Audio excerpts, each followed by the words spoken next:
Selamat siang dan salam hormat saya kepada Bapak Irwandi Jaswir, MSc PhD, Ketua Umum DPW Ikatan Ahli Ekonomi Islam Malaysia tahun 2024-2028. Yang saya hormati juga Ibu Nyimas Rohma SP MSc, Direktur Pengaturan dan Pengembangan Perbankan Syariah DPBS OJK.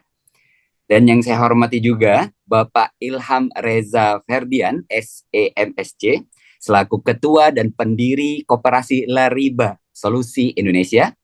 Dan juga yang saya banggakan, Bapak Hans Aulia, STMBA, selaku Ketua Bidang Riset dan Keuangan Islam, DPW Ikatan Ahli Ekonomi Islam Malaysia, yang juga akan menjadi moderator kita pada hari ini. Dan juga tentu saja yang saya banggakan adalah pengurus harian Ikatan Ahli Ekonomi Islam Malaysia, yang mana saat ini juga sudah membersamai kita. Dan tentu selamat datang saya ucapkan kepada seluruh peserta webinar series DPW IAEE Malaysia 2025 yang kali ini mengusung tema Inovasi Produk dan Layanan Lembaga Keuangan Syariah untuk kesejahteraan sosial ekonomi Indonesia. Boleh kita beri tepuk tangan dulu? Baik, Alhamdulillahirabbil alamin wa bihi nasta'in wa ala umuri dunya waddin wassalatu wassalamu ala asrofil anbiya'i wal mursalin wa ala alihi wa ashabihi ajmain, amma ba'du. Alhamdulillah, puji-puji syukur kita hadirkan kepada Allah Subhanahu wa taala, kemana atas limpahan rahmat serta berkah beliaulah kita bisa berkumpul dan dalam keadaan yang sehat walafiat hari ini. Alhamdulillah. Salawat berserta salam kita hadiahkan kepada baginda besar Nabi Muhammad Sallallahu Alaihi Wasallam, yang mana beliau adalah sosok suri tauladan dan juga contoh dan panutan kita, bukan hanya dalam bidang agama, tapi juga terkhusus dalam bidang ekonomi, yang hari ini insya Allah akan kita kulik bersama, belajar bersama, dan kita mendengarkan dari para expert. Baiklah, di sini saya akan membacakan susunan acara webinar series pada hari ini. Pertama, acaranya akan diawali dengan pembukaan dan akan dilanjutkan dengan pembacaan ayat suci Al-Quranul Karim. Selanjutnya, sambutan dari Ketua DPW IAEI Malaysia dan dilanjutkan dengan sesi foto bersama. Selanjutnya adalah acara inti, yaitu sesi pemaparan materi oleh para pembicara yang akan diambil oleh saudara moderator. Selanjutnya kemudian akan ada sesi awarding atau pemberian ucapan terima kasih. Dan yang terakhir akan ditutup dan diakhiri dengan doa dan penutup. Untuk mengawali acara kita pada siang yang berbahagia hari ini, marilah kita sama-sama melafazkan kalimat basmalah. Bismillahirrahmanirrahim. Acara selanjutnya, untuk mendatangkan keberkahan dari Allah Subhanahu wa taala, marilah kita simak dengan seksama lantunan ayat suci Al-Quranul Karim, yang dalam hal ini akan dibacakan oleh saudara Hafizul Ilmi Nasution, SEMSC, yang juga PhD student di IIUM. Waktu dan tempat kami persilakan. Terima kasih Pak Arya untuk waktunya. A'udzu billahi minasy syaithanir rajim. Bismillahirrahmanirrahim. Wa ila madyana akhahum Syu'aibah qala ya qaumi i'budullaha ma lakum min ilahin ghairuh qad ja'atkum bayyinatun min rabbikum فأوفوا الكيل والميزان ولا تبخسوا الناس أشياءهم ولا تفسدوا في الأرض بعد إصلاحها ذلكم خير لكم إن كنتم المؤمنين ولا تقعدوا بكل صراط توعدون وتصدون عن سبيل الله وتصدون عن سبيل الله من آمن به وتبغونها عوجا واذكروا إذ كنتم قليلا فكثركم وانظروا كيف كان عاقبة المفسدين صدق الله العظيم السلام عليكم ورحمة الله وبركاته Waalaikumsalam warahmatullahi wabarakatuh. Sadaqallahul azim wa sadaqa rasuluhun nabiyul karim wa nahnu ala dzalika minasyahidin wa syakirin. Semoga dengan bacaan lantunan ayat suci Al-Qur'anul Karim tadi, acara kita akan berjalan dengan lancar dan diridhoi oleh Allah Subhanahu wa taala. Amin. Amin ya rabbal alamin. Beranjak ke acara selanjutnya, yaitu sambutan yang akan disampaikan oleh Ketua DPW IAEI Malaysia tahun 2024-2028. Yang dalam hal ini akan disampaikan oleh Profesor Irwandi Jaswir, MSc PhD. Kepada beliau kami persilakan. Bismillahirrahmanirrahim. Terima kasih Mas Ahmad Arya selaku MC. Assalamualaikum warahmatullahi wabarakatuh. Waalaikumsalam. Alhamdulillahirabbil alamin wassalatu wassalamu ala asyrafil anbiya'i wal mursalin wa ala alihi wa ashabihi rasulillah ajma'in. Yang kami hormati ya, dalam hal ini selaku Ketua DPW Ikatan Ahli Ekonomi Islam DPW Malaysia, kami mengucapkan terima kasih yang sebesar-besarnya kepada dua narasumber kita pada sore ini, Ibu Nyimas dan Bapak Ilham, yang insya Allah akan sharing ya pengalaman beliau dan juga beberapa hal perkembangan ya yang terkini dalam pengelolaan keuangan sosial Islam terutamanya ya.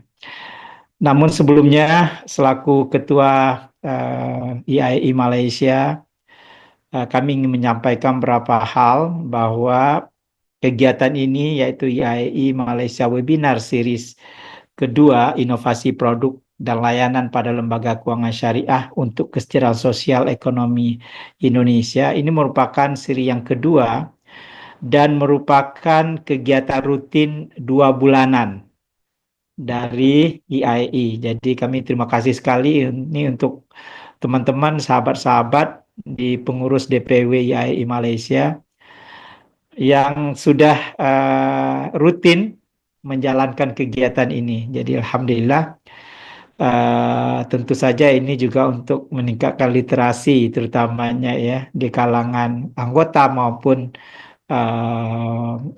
para peminat lah ya. Jadi nggak mesti anggota IAEI juga karena ini bersifat terbuka. Bapak Ibu sekalian, ini selain merupakan kegiatan rutin, kita juga ingin menekankan bahwa kegiatan ini dimaksudkan untuk memperkaya wawasan peserta mengenai praktek terbaik dalam pengelolaan keuangan sosial Islam, terutamanya optimalisasi apa yang disebut dengan cash wakaf link deposit CWLD atau CWLD dan koperasi syariah. Ini kita punya dua narasumber yang insyaallah ya akan share dua topik ini ya. Untuk dapat diterapkan dalam kegiatan ya kesejahteraan sosial ekonomi di Indonesia. Kedua pembicara tersebut, yang pertama Ibu Nyimas Rohmah, SPMSC Finance, yang kebetulan adik kelas juga nih di IPB dulu. ya Bu ya. Tapi baru ketemu sekarang dan beliau juga alumni AAUM di mana kami sampai sekarang masih mengabdi di sini sebagai staf pengajar. Direktur Pengaturan dan Pengembangan Perbankan Syariah DPBS OJK yang akan membahas tentang CWLD tadi atau CWLD Cash Wakaf Link Deposit ya dari sisi government. Dan pembicara yang kedua Pak Ilham Reza Ferdian SC MSc, Ketua dan Pendiri Koperasi La Riba Solusi Indonesia yang akan membahas tentang peran dari koperasi syariah dari sisi praktisi. Jadi ada sisi government, ada sisi praktisi yang akan kita tampilkan pada sore hari ini. Mudah-mudahan kita semua, baik anggota IAEI maupun peserta lainnya yang berkesempatan pada sore hari ini bisa mengambil manfaat yang sebesar-besarnya ya dari kedua narasumber kita pada sore ini. Dan kepada beliau berdua, kami selaku panitia dan juga dari IAI Malaysia mengucapkan menghaturkan ribuan terima kasih. Bapak Ibu sekalian, kebanyakan ya yang hadir pada sore ini adalah dari kalangan akademisi dan juga mahasiswa-mahasiswa yang tertarik dengan topik ini. Dan diharapkan webinar ini bisa menjadi forum diskusi di antara para peserta dan juga narasumber, selain tentu saja untuk menjalin silaturahmi ya. Mana tahu nanti di kesempatan-kesempatan berikutnya, baik yang online maupun offline, kita bisa memperkuat silaturahmi ini. Itu saja barangkali kata pembuka atau welcoming remarks dari kami. Terlebih terkurang mohon maaf, dan sekali lagi terima kasih kepada teman-teman dari DPW IAI Malaysia, dan tak lupa juga kepada moderator kita nih Pak Hans pada sore ini yang akan memandu kedua narasumber kita pada kesempatan ini. Billahi taufiq wal hidayah. Assalamualaikum warahmatullahi wabarakatuh. Waalaikumsalam warahmatullahi wabarakatuh. Terima kasih kepada Profesor Irwandi Jaswir MSc PhD yang telah menyampaikan sambutannya. Selanjutnya kita akan ada sesi foto bersama. Kami berharap seluruh peserta dapat mengaktifkan kameranya di perangkat devices masing-masing. Kami minta kepada operator untuk mengambil alih sesi dokumentasi kali ini.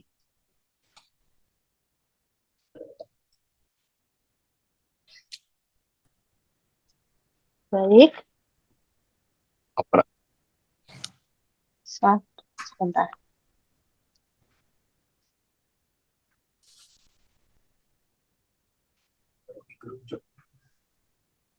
Oke. 1, 2, 3.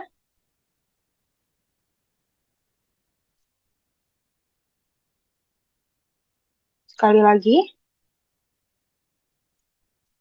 1,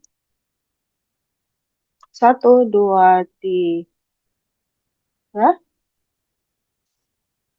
Untuk selanjutnya. 1, 2, 3. 1, 2, 3. Dah. Baik.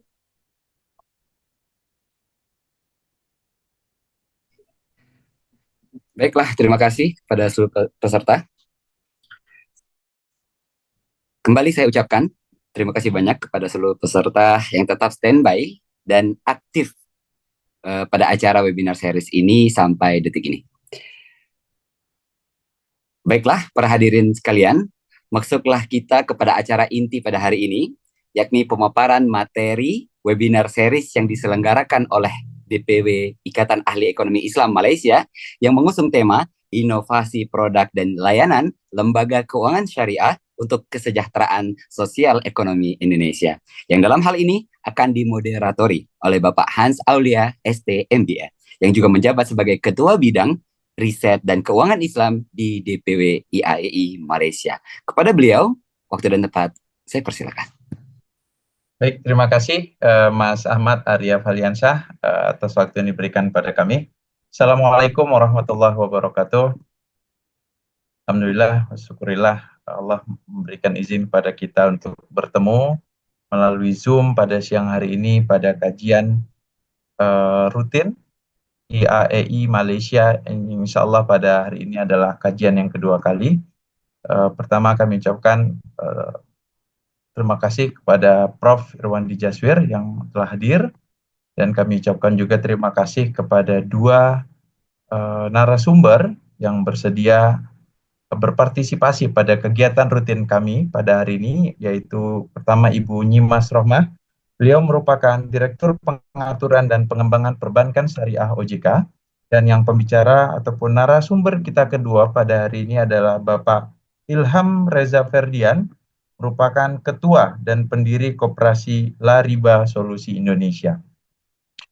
Adapun kegiatan pada hari ini merupakan kegiatan rutin dari seluruh rangkaian program rencana yang telah disusun oleh IAEI Malaysia periode 2024 sampai dengan 2028.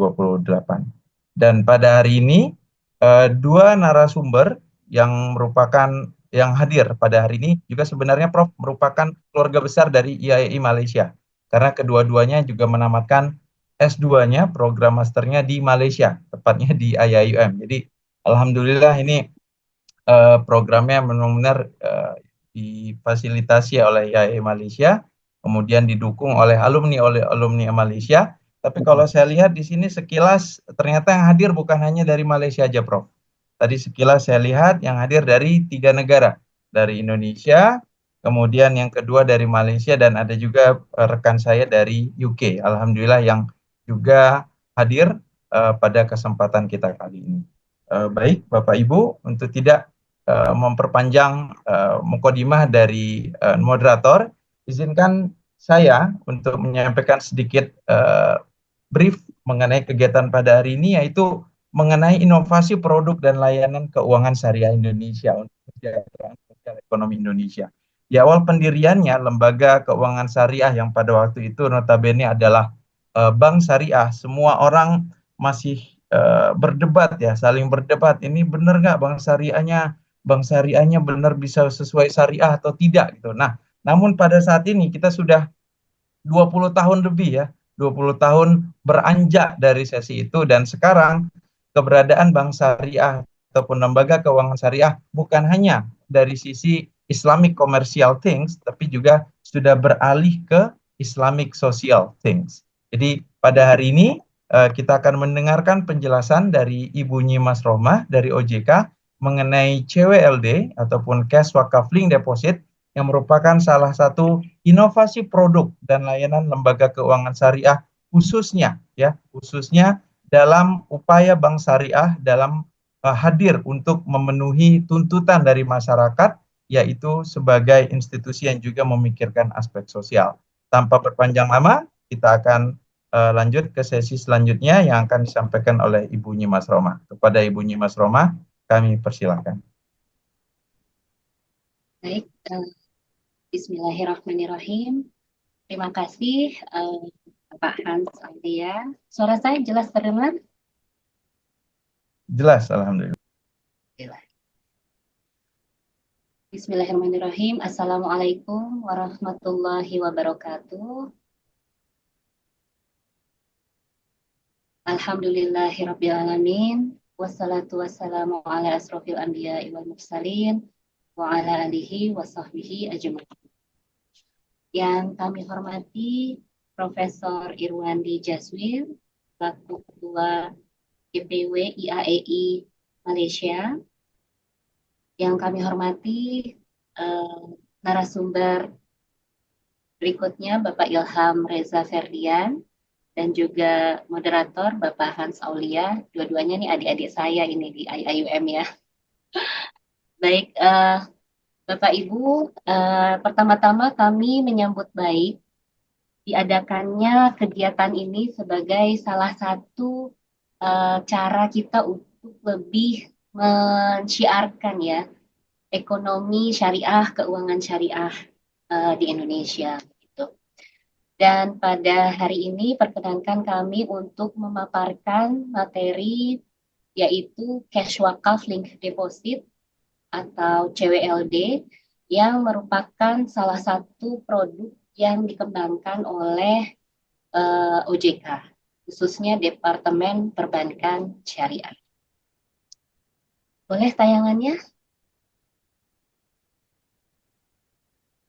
Ya, tadi kalau kita lihat tema dari webinar pada sore hari ini yaitu inovasi produk dan layanan lembaga keuangan syariah untuk kesejahteraan sosial ekonomi Indonesia.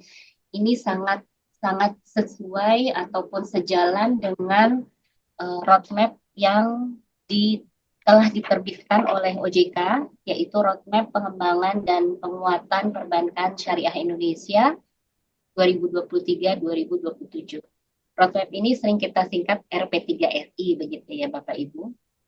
Nah, dalam roadmap ini sudah dicanangkan suatu visi bahwa pengembangan perbankan syariah itu adalah untuk perbankan syariah yang sehat, efisien, berintegritas, dan berdaya saing, serta berkontribusi signifikan terhadap perekonomian nasional untuk mencapai kemaslahatan masyarakat. Tadi kalau Pak Hans menyampaikan masih ada persepsi yang menyatakan bahwa bank syariah, gimana nih kesyariahannya, itu mungkin nanti ada sesi sendiri ya. Dan itu juga sesuai dengan visi kami, di mana untuk tingkatkan integritas dari industri perbankan syariah di Indonesia. Nah, untuk CWLD sendiri, ini sejalan dengan pilar ketiga dan pilar keempat yang ada dalam RP3SI, yaitu dalam pilar ketiga, penguatan karakteristik perbankan syariah, di mana dalam program strategisnya nomor 2 dan nomor 3 ya, itu adalah pengembangan keunikan produk syariah dan penguatan peran perbankan syariah dalam sustainable finance.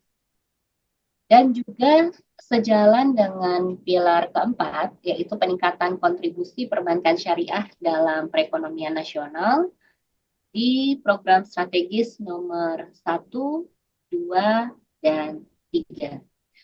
Bapak Ibu sekalian, roadmap ini bisa Bapak Ibu unduh ya dalam website OJK, di situ ada, dan nanti bisa dilihat-lihat lebih lanjut apa saja isinya. Baik, berikutnya. Nah, Bapak Ibu tadi Mas Hans juga menyampaikan ada integrasi antara sektor commercial finance dengan social finance. Jadi dalam roadmap ini kita juga menekankan sinergi perbankan syariah dengan ekosistem ekonomi syariah, di mana dalam ekosistem itu terdiri dari beberapa sektor, antara lain sektor keuangan komersial, kemudian sektor keuangan sosial Islam, serta sektor real. Nah, CWLD ini atau Cash Wakaf Link Deposit itu merupakan produk yang berbasis wakaf ya. Dan di sini adalah wakaf uang dan sifatnya temporer yang melibatkan peran nazir wakaf uang dan bank syariah sebagai lembaga keuangan syariah penerima wakaf uang atau LKSPWU. Di sini ada beberapa hal yang mungkin menggelitik Bapak Ibu ya, misalnya wakaf uang, kemudian temporer, karena dalam perwakafan mungkin kedua hal ini belum terlalu lazim diterapkan. Kemudian penyusunan program wakaf yang menarik itu akan melalui pendekatan emosional wakif terhadap penerima manfaat wakaf atau mauquf alaih, itu menjadi hal yang penting dalam CWLD. Nanti akan kita elaborasi lebih lanjut. Dan juga CWLD akan memberikan manfaat bagi industri perbankan syariah dan juga bagi industri perwakafan. Di sini sinergi dalam CWLD ini adalah sinergi antara tadi ya, keuangan komersial dengan keuangan sosial. Dan di sini kami juga melakukan koordinasi dengan otoritas perwakafan, yaitu Kementerian Agama dan juga Badan Wakaf Indonesia. Sehingga dengan sinergi perbankan syariah tersebut diharapkan menciptakan nilai tambah dan mutual benefit, keuntungan bersama-sama untuk berkembang dan maju bersama. Disinilah kemudian muncul pembahasan konsep CWLD yang alhamdulillah pada tahun lalu pedoman dari CWLD ini juga sudah OJK terbitkan, dan ini juga bisa diunduh dalam website OJK. Baik, Bapak Ibu, sebelumnya kita lihat dulu bagaimana perkembangan dari perbankan syariah dan juga potensi wakaf yang ada di Indonesia. Alhamdulillah sampai dengan posisi Oktober 2024, total aset industri perbankan syariah di Indonesia mencapai 923,42 triliun dengan pembiayaan yang disalurkan mencapai 636,09 triliun dan dana pihak ketiga yang berhasil dihimpun sebesar 718,35%. Dan kalau kita lihat dari sisi pertumbuhan aset pembiayaan dana pihak ketiga dari tahun ke tahun itu terus tumbuh positif meskipun di masa pandemi ya Bapak Ibu, kita tetap alhamdulillah tetap tumbuh positif dan terakhir tetap memaintain double digit growth. Kemudian saat ini kita sudah memiliki 14 bank umum syariah. Bank umum syariah ini adalah bank umum yang full-fledged ya, jadi semuanya syariah. Kemudian ada 19 unit usaha syariah, itu adalah bagian dari bank umum konvensional yang juga melakukan usaha syariah. Dan 173 bank perekonomian rakyat syariah dari yang ada di seluruh penjuru Indonesia. Dan kalau kita lihat dari komposisinya, 14 posisi masih mendominasi, yaitu 67,61%, kemudian disusul dengan unit usaha syariah 29,759% dan BPRS 2,6%. Dan keseluruhan industri perbankan syariah di Indonesia ini market share-nya pada saat ini mencapai 7,45%. Memang banyak yang menyatakan bahwa wah ini kok masih masih kecil atau seperti itu, tapi ini juga di satu sisi merupakan tantangan buat kita dan juga kesempatan bahwa masih banyak ruang yang bisa kita optimalkan di industri perbankan syariah. Begitu juga dengan perkembangan di wakaf uang. Potensi wakaf uang di Indonesia itu mencapai 180 triliun. Dan untuk realisasinya hingga akhir tahun 2023 itu ada di angka 2,2 triliun atau kisaran 1%. Sehingga dengan antara potensi dan realisasi ini masih ada gap, kalau saya boleh bicara peluang ya, yang masih sangat besar yang masih perlu dioptimalkan oleh kita semua. Dan kalau kita lihat dari sisi komposisi memang masih banyak wakaf ini dalam bentuk fisik ya, misalnya masjid, kemudian musola, makan, sekolah, pesantren dan sosial lainnya. Jadi memang wakaf ini sebenarnya di Indonesia juga sudah cukup banyak gitu ya, tapi masih bisa terus dioptimalkan, masih bisa terus ditingkatkan. Dan salah satu peluangnya adalah melalui wakaf uang. Ya. Slide berikutnya. Nah, kalau kita lihat bank syariah itu sesuai dengan Undang-Undang Perbankan Syariah pasal 4, dia dapat menghimpun dana berupa wakaf uang dari masyarakat gitu ya. Jadi sebelum dia dapat menghimpun wakaf uang ini, dia harus memiliki izin sebagai LKS PWU atau Lembaga Keuangan Syariah Penerima Wakaf Uang. Ini izinnya dari Otoritas Wakaf. Dan alhamdulillah perkembangan LKS PWU dari waktu ke waktu itu cukup baik ya, cukup meningkat besar sampai dengan dari awalnya tahun 2008 hanya 3 LKS PWU. Sekarang tahun 2024, ini posisi Juli ya, itu sudah ada 50 bank syariah yang menjadi LKS PWU. Jadi ada 10 Bank Umum Syariah, kemudian 15 unit usaha syariah, dan 25 BPR syariah yang telah menjadi atau telah mengantongi izin sebagai LKS PWU. Berikutnya, nah tadi sebagaimana roadmap pengembangan dan penguatan perbankan syariah Indonesia 2023-2027, maka kita di OJK mengembangkan produk-produk yang memiliki keunikan syariah begitu. Salah satunya adalah CWLD. Nah, CWLD atau Cash Wakaf Link Deposit ini kan dasarnya adalah produk wakaf begitu ya. Kita lihat dalam Undang-Undang Nomor 41 Tahun 2004 tentang wakaf. Wakaf itu adalah perbuatan hukum wakif untuk memisahkan dan atau menyerahkan sebagian harta benda miliknya untuk dimanfaatkan selamanya atau untuk jangka waktu tertentu sesuai dengan kepentingannya guna keperluan ibadah dan atau kesejahteraan umum menurut syariah. Jadi berdasarkan undang-undang wakaf ini sebenarnya sudah dibuka nih ruang untuk wakaf yang sifatnya temporer. Selain wakaf yang selama ini sudah kita ketahui ya, yang sifatnya permanen. Jadi kan misalnya kalau kita mau wakaf gitu, misalnya wakaf tanah untuk dijadikan masjid, ya udah kita sudah mewakafkan itu secara permanen gitu, selamanya gitu. Kita nggak pernah berharap, oh ya nanti tanah itu balik lagi ke saya ya gitu, nggak begitu kan. Atau misalnya wakaf untuk dijadikan tanah untuk dijadikan makam begitu. Nah tapi dalam undang-undang ini juga sudah dibuka untuk jangka waktu tertentu. Jadi ini sifatnya tidak permanen atau temporer begitu. Dan yang kedua, wakaf ini juga memiliki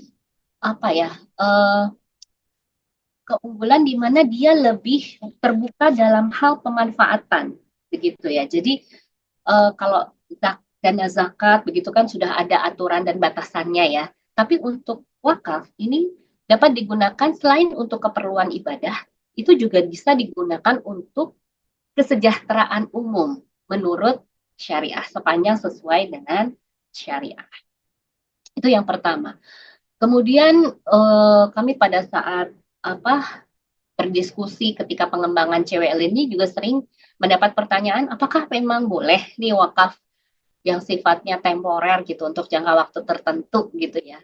Nah, jadi kebolehan wakaf untuk jangka waktu tertentu ini ternyata merujuk kepada pendapat Malikiyah, di mana pertimbangannya adalah wakif masih dapat memiliki aset setelah jangka waktu berakhir dan juga meningkatkan praktek berwakaf sehingga dapat berkontribusi dalam memenuhi kebutuhan perwakafan yang dilakukan oleh nazir. Jadi itu salah satu pertimbangan kebolehan wakaf temporer. Kemudian terkait wakaf uang. Jadi ternyata dalam undang-undang wakaf tersebut di pasal 16, harta benda wakaf itu dibagi menjadi benda tidak bergerak dan benda bergerak. Kalau benda tidak bergerak yang sudah kita ketahui ya, seperti tanah, bangunan, benda tidak bergerak lain ya. Sementara untuk benda bergerak itu antara lain uang, surat berharga, dan benda bergerak lain sesuai dengan peraturan perundang-undangan dan ketentuan syariah. Jadi di sini sebenarnya dalam undang-undang wakaf itu juga sudah diatur mengenai wakaf dalam bentuk uang, gitu ya, wakaf uang. Nah, kemudian selanjutnya dalam peraturan Menteri Agama dan peraturan Badan Wakaf Indonesia itu juga ditegaskan kembali ya dalam peraturan Menteri Agamanya nomor 4 tahun 2009 tentang administrasi pendaftaran wakaf uang yang mendefinisikan wakaf uang sebagai perbuatan hukum wakif untuk memisahkan dan atau menyerahkan sebagian uang miliknya untuk dimanfaatkan selamanya atau untuk jangka waktu tertentu sesuai dengan kepentingannya guna keperluan ibadah dan atau kesejahteraan umum menurut syariah. Jadi definisinya mirip dengan definisi wakaf yang ada di Undang-Undang Wakaf tadi, tapi di sini sudah lebih spesifik bahwa aset wakafnya berupa uang dan juga bisa untuk selamanya atau untuk jangka waktu tertentu gitu. Jadi bisa permanen dan juga bisa temporer wakaf uang ini. Kemudian dalam Peraturan Badan Wakaf Indonesia Nomor 1 Tahun 2020 tentang pedoman pengelolaan dan pengembangan harta benda wakaf mendefinisikan wakaf uang sebagai wakaf berupa uang yang dikelola secara produktif dan hasilnya dimanfaatkan untuk mauquf alaih. Jadi Bapak Ibu secara peraturan perundang-undangan tadi ya, selain tadi wakaf yang selama ini sudah kita ketahui yang sifatnya permanen, kemudian bentuknya berupa uh, fisik begitu ya. Ternyata secara undang-undang wakaf itu dan juga peraturan Menteri Agama, peraturan Bank dan Wakaf Indonesia itu sudah dimungkinkan untuk berwakaf dalam bentuk uang. Dan juga wakaf uang ini bisa temporer begitu. Jadi dalam jangka waktu tertentu kita berwakaf uang, kemudian uang itu bisa kembali lagi kepada wakif. Baik, berikutnya. Nah, ini tadi ya jenis-jenis wakaf uang berdasarkan waktu, ada wakaf uang permanen, ada wakaf uang temporer, dan dalam peraturan perundang-undangan itu sudah diatur bahwa kalau yang wakaf uang permanen ya, penyerahan wakaf uang oleh wakif itu untuk dimanfaatkan selamanya oleh nazir atau pengelola wakaf. Dan nazir itu dapat menempatkan wakaf uang itu di luar LKS PWU. Jadi terserah nazir aja wakaf uangnya mau dikelola seperti apa. Nah, kalau untuk wakaf uang temporer ini ada sedikit kekhususan begitu yang diatur dalam peraturan pemerintah Nomor 42 Tahun 2006 tentang pelaksanaan Undang-Undang Wakaf, di mana untuk wakaf uang temporer yang dimanfaatkan dalam jangka waktu tertentu tadi ya, itu minimal harus 1 tahun jangka waktunya Bapak Ibu ya. Jadi minimal jangka waktu wakafnya 1 tahun dan jumlahnya minimal 1 juta gitu. Dan wakaf temporer ini wajib ditempatkan oleh nazir di LKS PWU tadi ya. Sekarang sudah ada 50 bank syariah yang menjadi LKS PWU. Nah, selama ini wakaf uang temporer itu biasanya bagi hasilnya yang diwakafkan. Jadi misalnya nih Pak Hans punya uang 1 juta, kemudian mau diwakafkan di bank syariah gitu selama 1 tahun. Nah, biasanya yang diwakafkan itu adalah bagi hasilnya. Jadi uang 1 juta tadi didepositokan di bank syariah yang menjadi LKS PWU.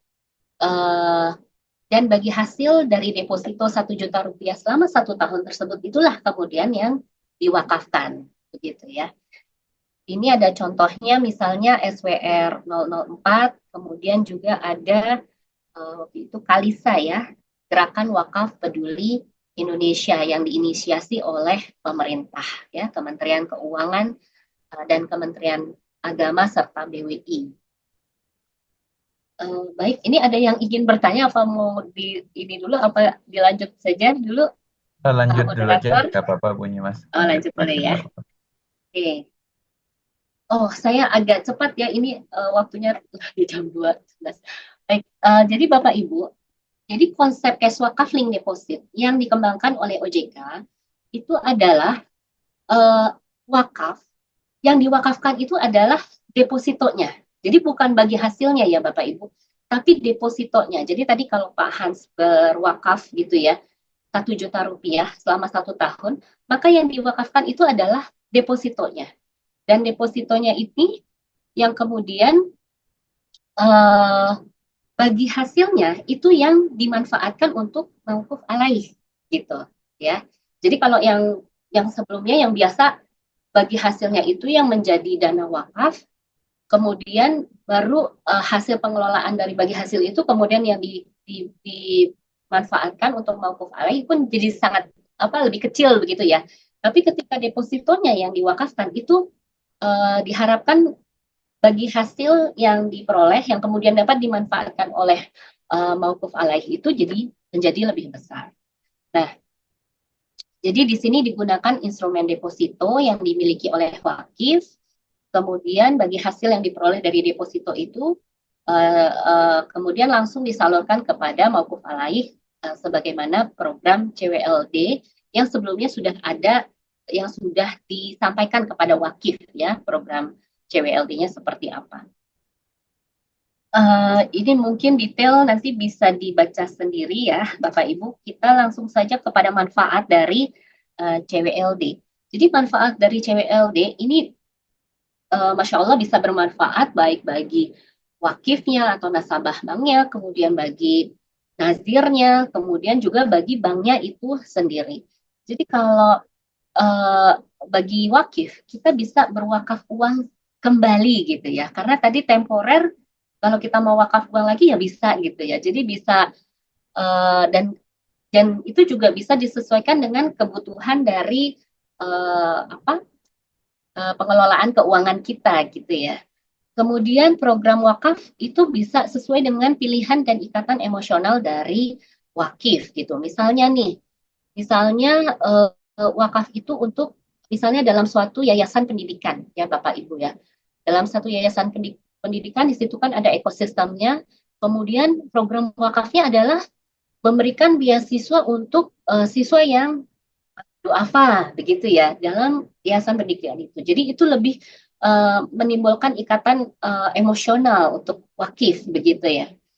Kemudian realisasi program wakaf dapat dilihat atau diketahui wakif secara langsung karena memang harus jelas dari awal bagaimana program wakafnya dan dapat menjadi sarana pilihan untuk berwakaf baik bagi pribadi, keluarga ataupun perusahaan. Dan untuk nazir sebagai pengelola wakaf ini juga menjadi salah satu alternatif sarana wakaf uang. Jadi menambah pilihan untuk berwakaf uang. Kemudian sarana kolaborasi bersama wakif bersama nazir wakaf tanah dalam pengembangan tanah wakaf. Jadi di sini misalnya bagi hasil dari deposito itu kemudian digunakan untuk membangun misalnya rumah sakit ataupun membangun sekolah di atas tanah wakaf yang sudah ada gitu. Jadi bisa berkolaborasi dengan nazir wakaf tanah. Dan yang ketiga mempercepat peningkatan aset wakaf karena tadi ada bertambahnya pilihan untuk berwakaf dan menjadi sumber pendapatan bagi nazir. Kemudian manfaat bagi bank yang pertama adalah dari sisi likuiditas di mana tadi ya ada minimal jangka waktu wakaf 1 tahun tadi ya, dan itu tidak boleh diambil kan oleh wakifnya. Jadi di sini meningkatkan maturitas likuiditas bank dalam depositonya, sehingga deposito yang merupakan deposito wakaf itu tidak bisa diambil oleh wakif ataupun nasabah bank dalam jangka waktu tertentu sesuai dengan jangka waktu wakafnya.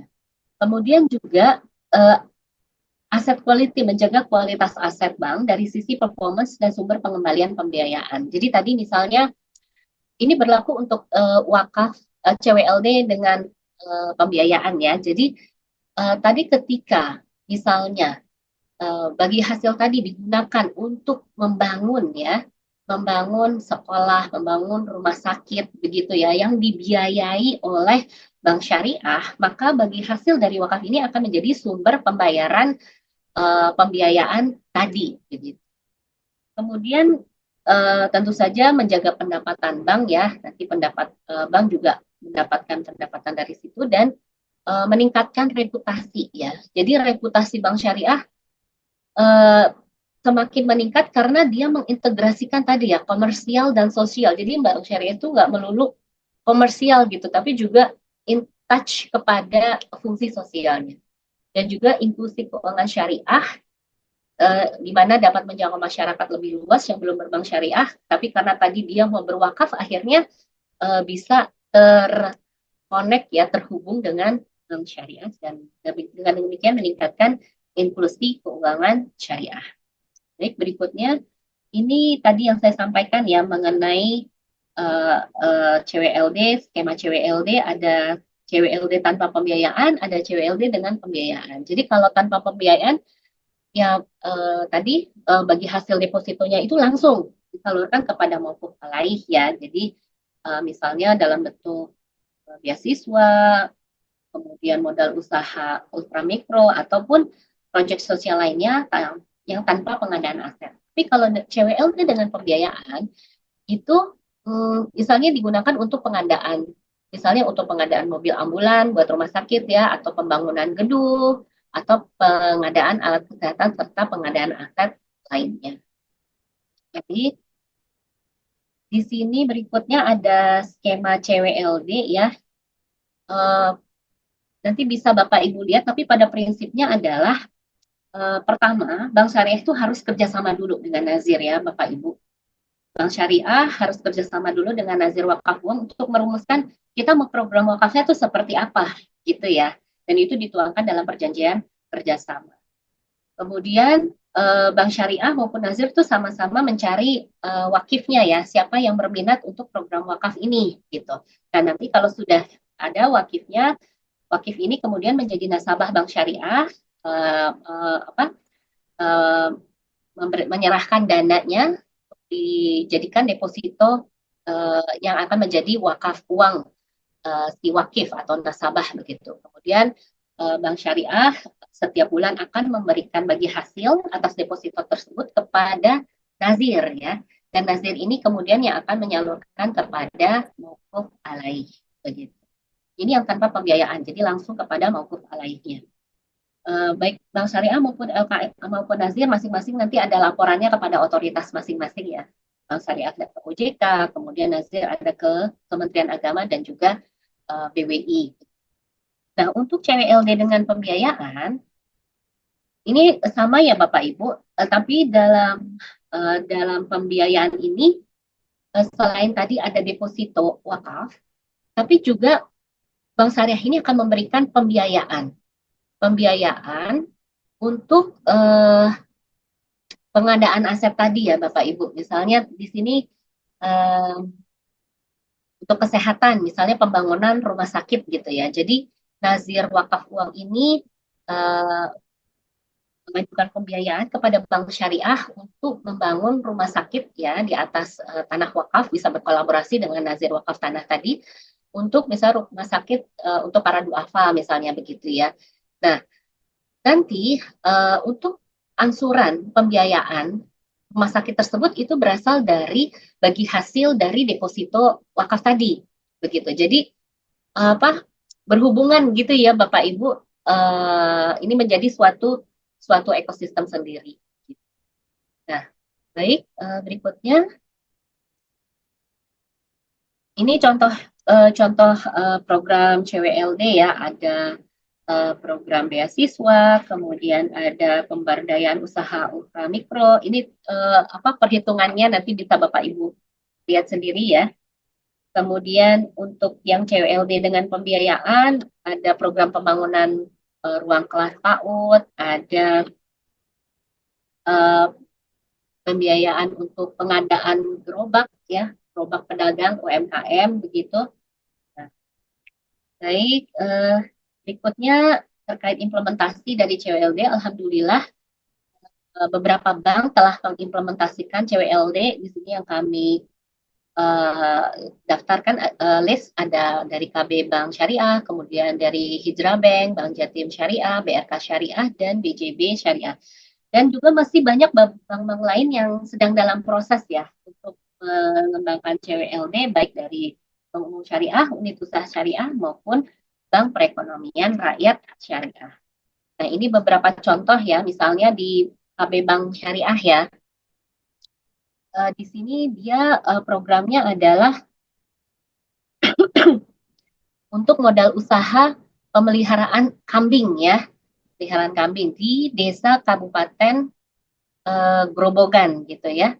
Jadi memberikan modal usaha sebesar 15 juta untuk pemeliharaan 4 ekor kambing beserta pakan, obat-obatan, dan perlengkapan pendukung lainnya. Kemudian dia juga ada program berikutnya ya, yang berikutnya ini program Gerobak Berkah ya bersama Wakaf Warrior Nazirnya. Ini memfasilitasi usaha mikro, kecil, menengah berupa 5 gerobak dan pendampingan bisnis bagi para pengusaha UMKM di daerah Depok yang dibutuhkan dana sebesar 25 juta rupiah.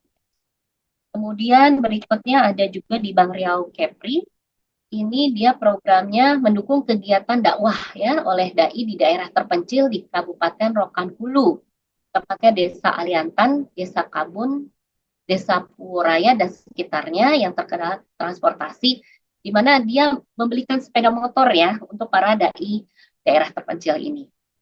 Kemudian juga ada program pengadaan gerobak wakaf UMKM di Kabupaten Siak ya.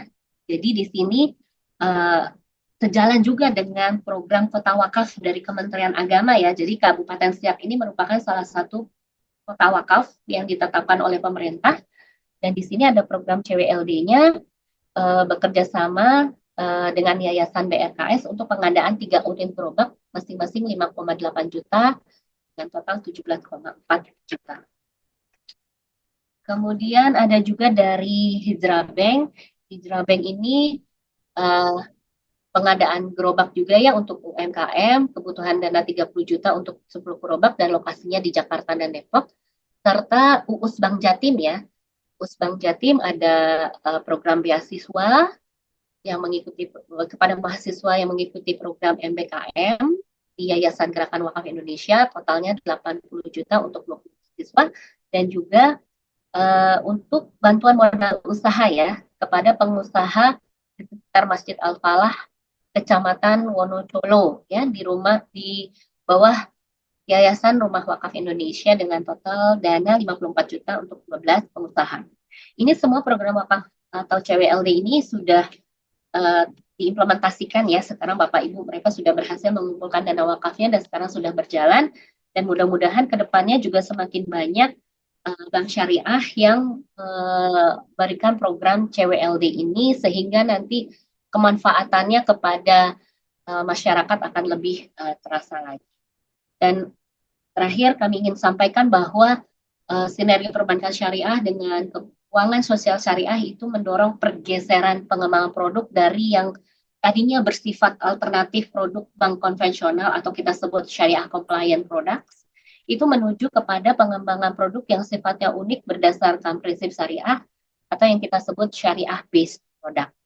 Dan CWLD masuk ke dalam kategori syariah based product ini dan merupakan bentuk implementasi sinergi perbankan syariah dengan keuangan sosial syariah melalui instrumen wakaf uang temporer. Dan implementasi CWLD juga merupakan upaya untuk meningkatkan peran bank syariah sebagai LKSPWU melalui kolaborasi dengan Nazir Wakaf Uang untuk berkontribusi bagi perwakafan nasional. Dan kita punya tagline-nya di sini untuk CWLD, bersama CWLD, maju wakafnya, maju bank syariah. Demikian yang dapat kami sampaikan. Terima kasih atas perhatiannya. Wabillahi taufiq wal hidayah. Wassalamualaikum warahmatullahi wabarakatuh. Waalaikumsalam warahmatullahi wabarakatuh. Baik, terima kasih Ibu Nyimas atas pemaparannya. Banyak hal yang saya catat di sini, banyak juga insight dan ilmu pengetahuan yang baru, khususnya bagi kami moderator. Baik, kita buka langsung sesi tanya jawab. Bagi Bapak Ibu yang ingin bertanya, dapat langsung raise hand ataupun dapat menuliskan pertanyaan pada kolom komen yang ada.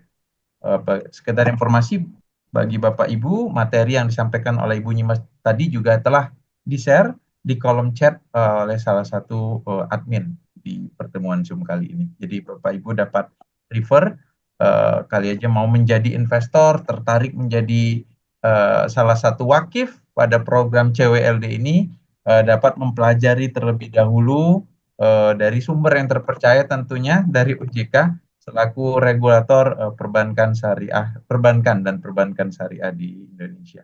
Baik Bapak Ibu, tadi kami menerima pertanyaan dari Ibu Ratna. Ibu Ratna berkenan untuk menanyakan langsung atau kami bacakan? Oke, baik. Pertanyaan dari Ibu Ratna mungkin bisa kami sampaikan dulu ya, Bu Nyimas. Ada pertanyaan. Jadi pada saat wakaf tertentu itu akadnya ke bank atau ke nazir. Jadi ini mungkin secara perakatan.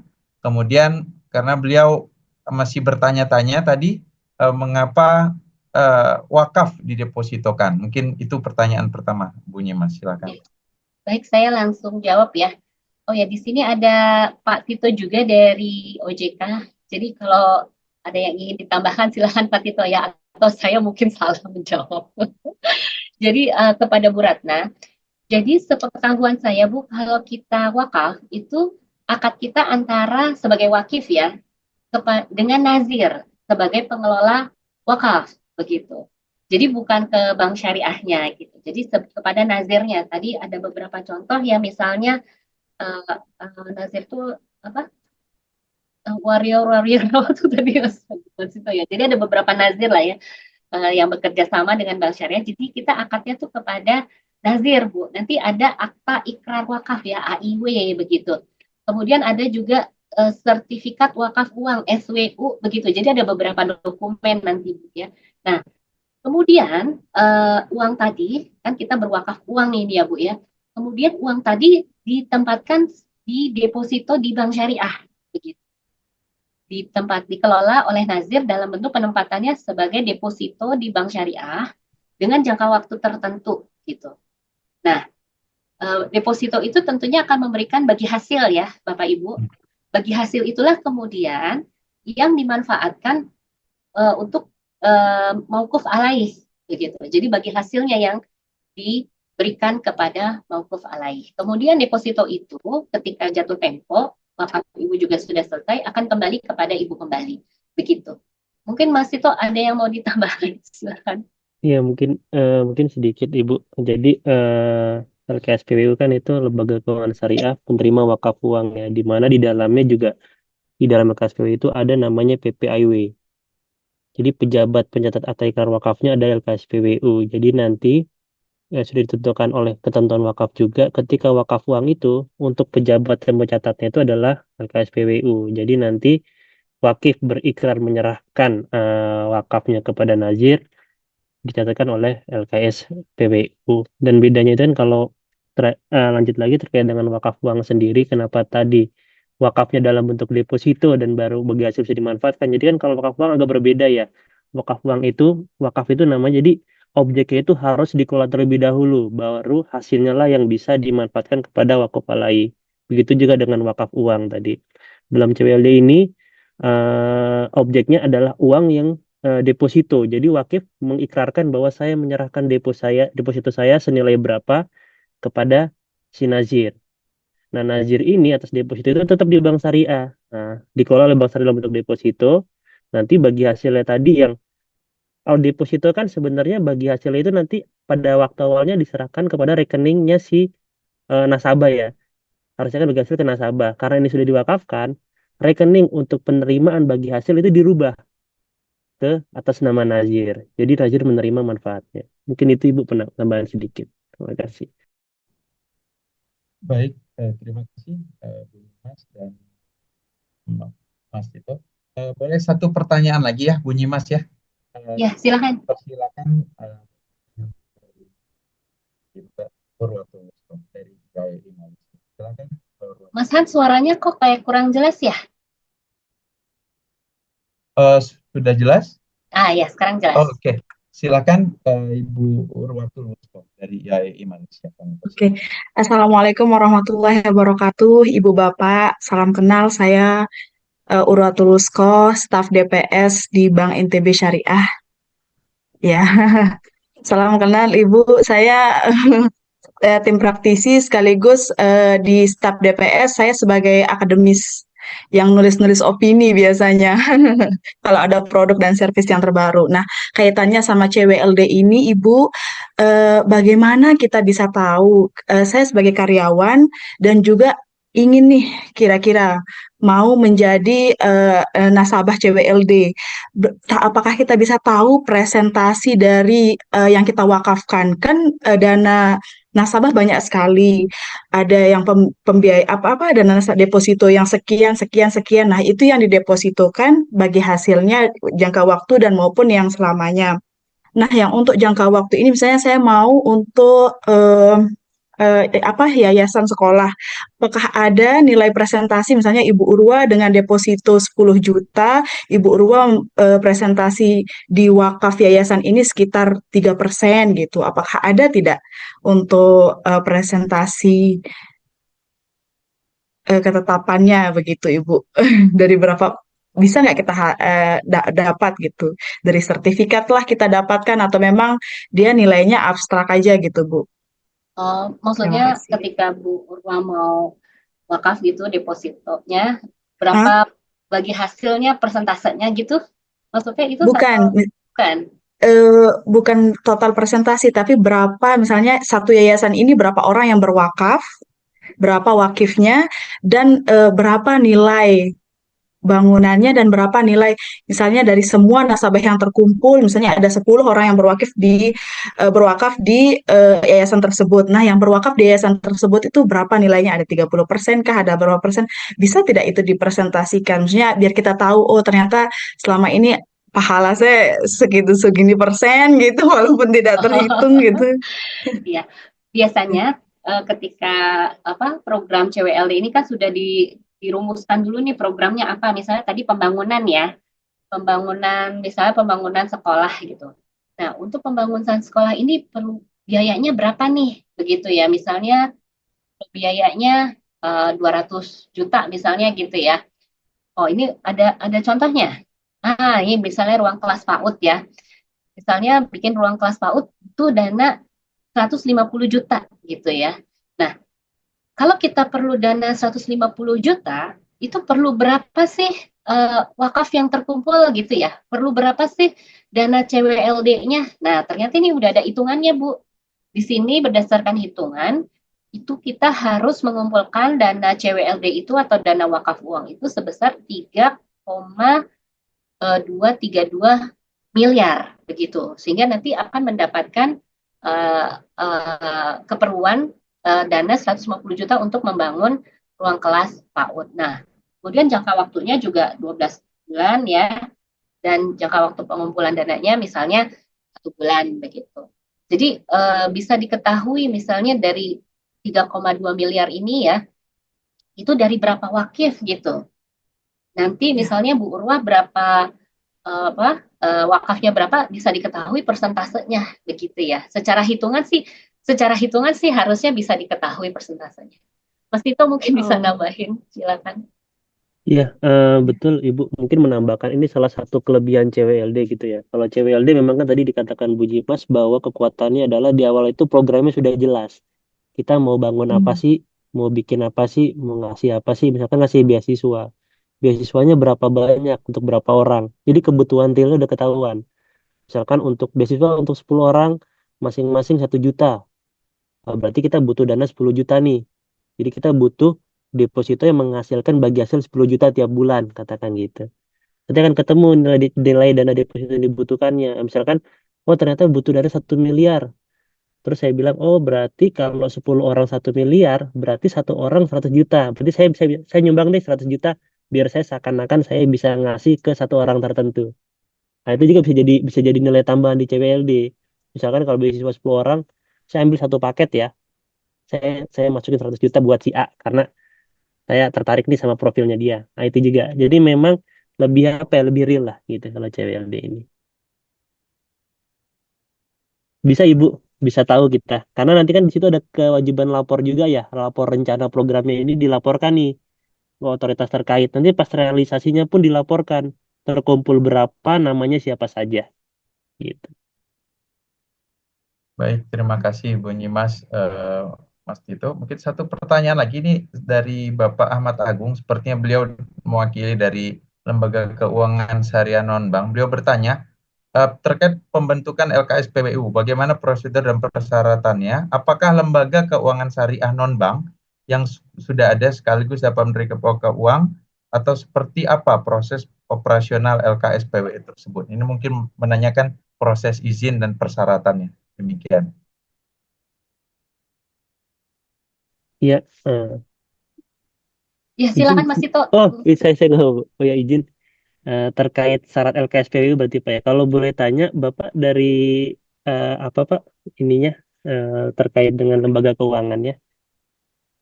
Ini pertanyaan tadi dari Bapak Ahmad Agung. Bapak Agung ya. Bapak Ahmad Agung. Iya. Jadi kalau kita lihat Pak di ketentuannya sendiri kan mengenai persyaratan LKSPWU itu kan ada di ranahnya Kementerian Agama Pak ya.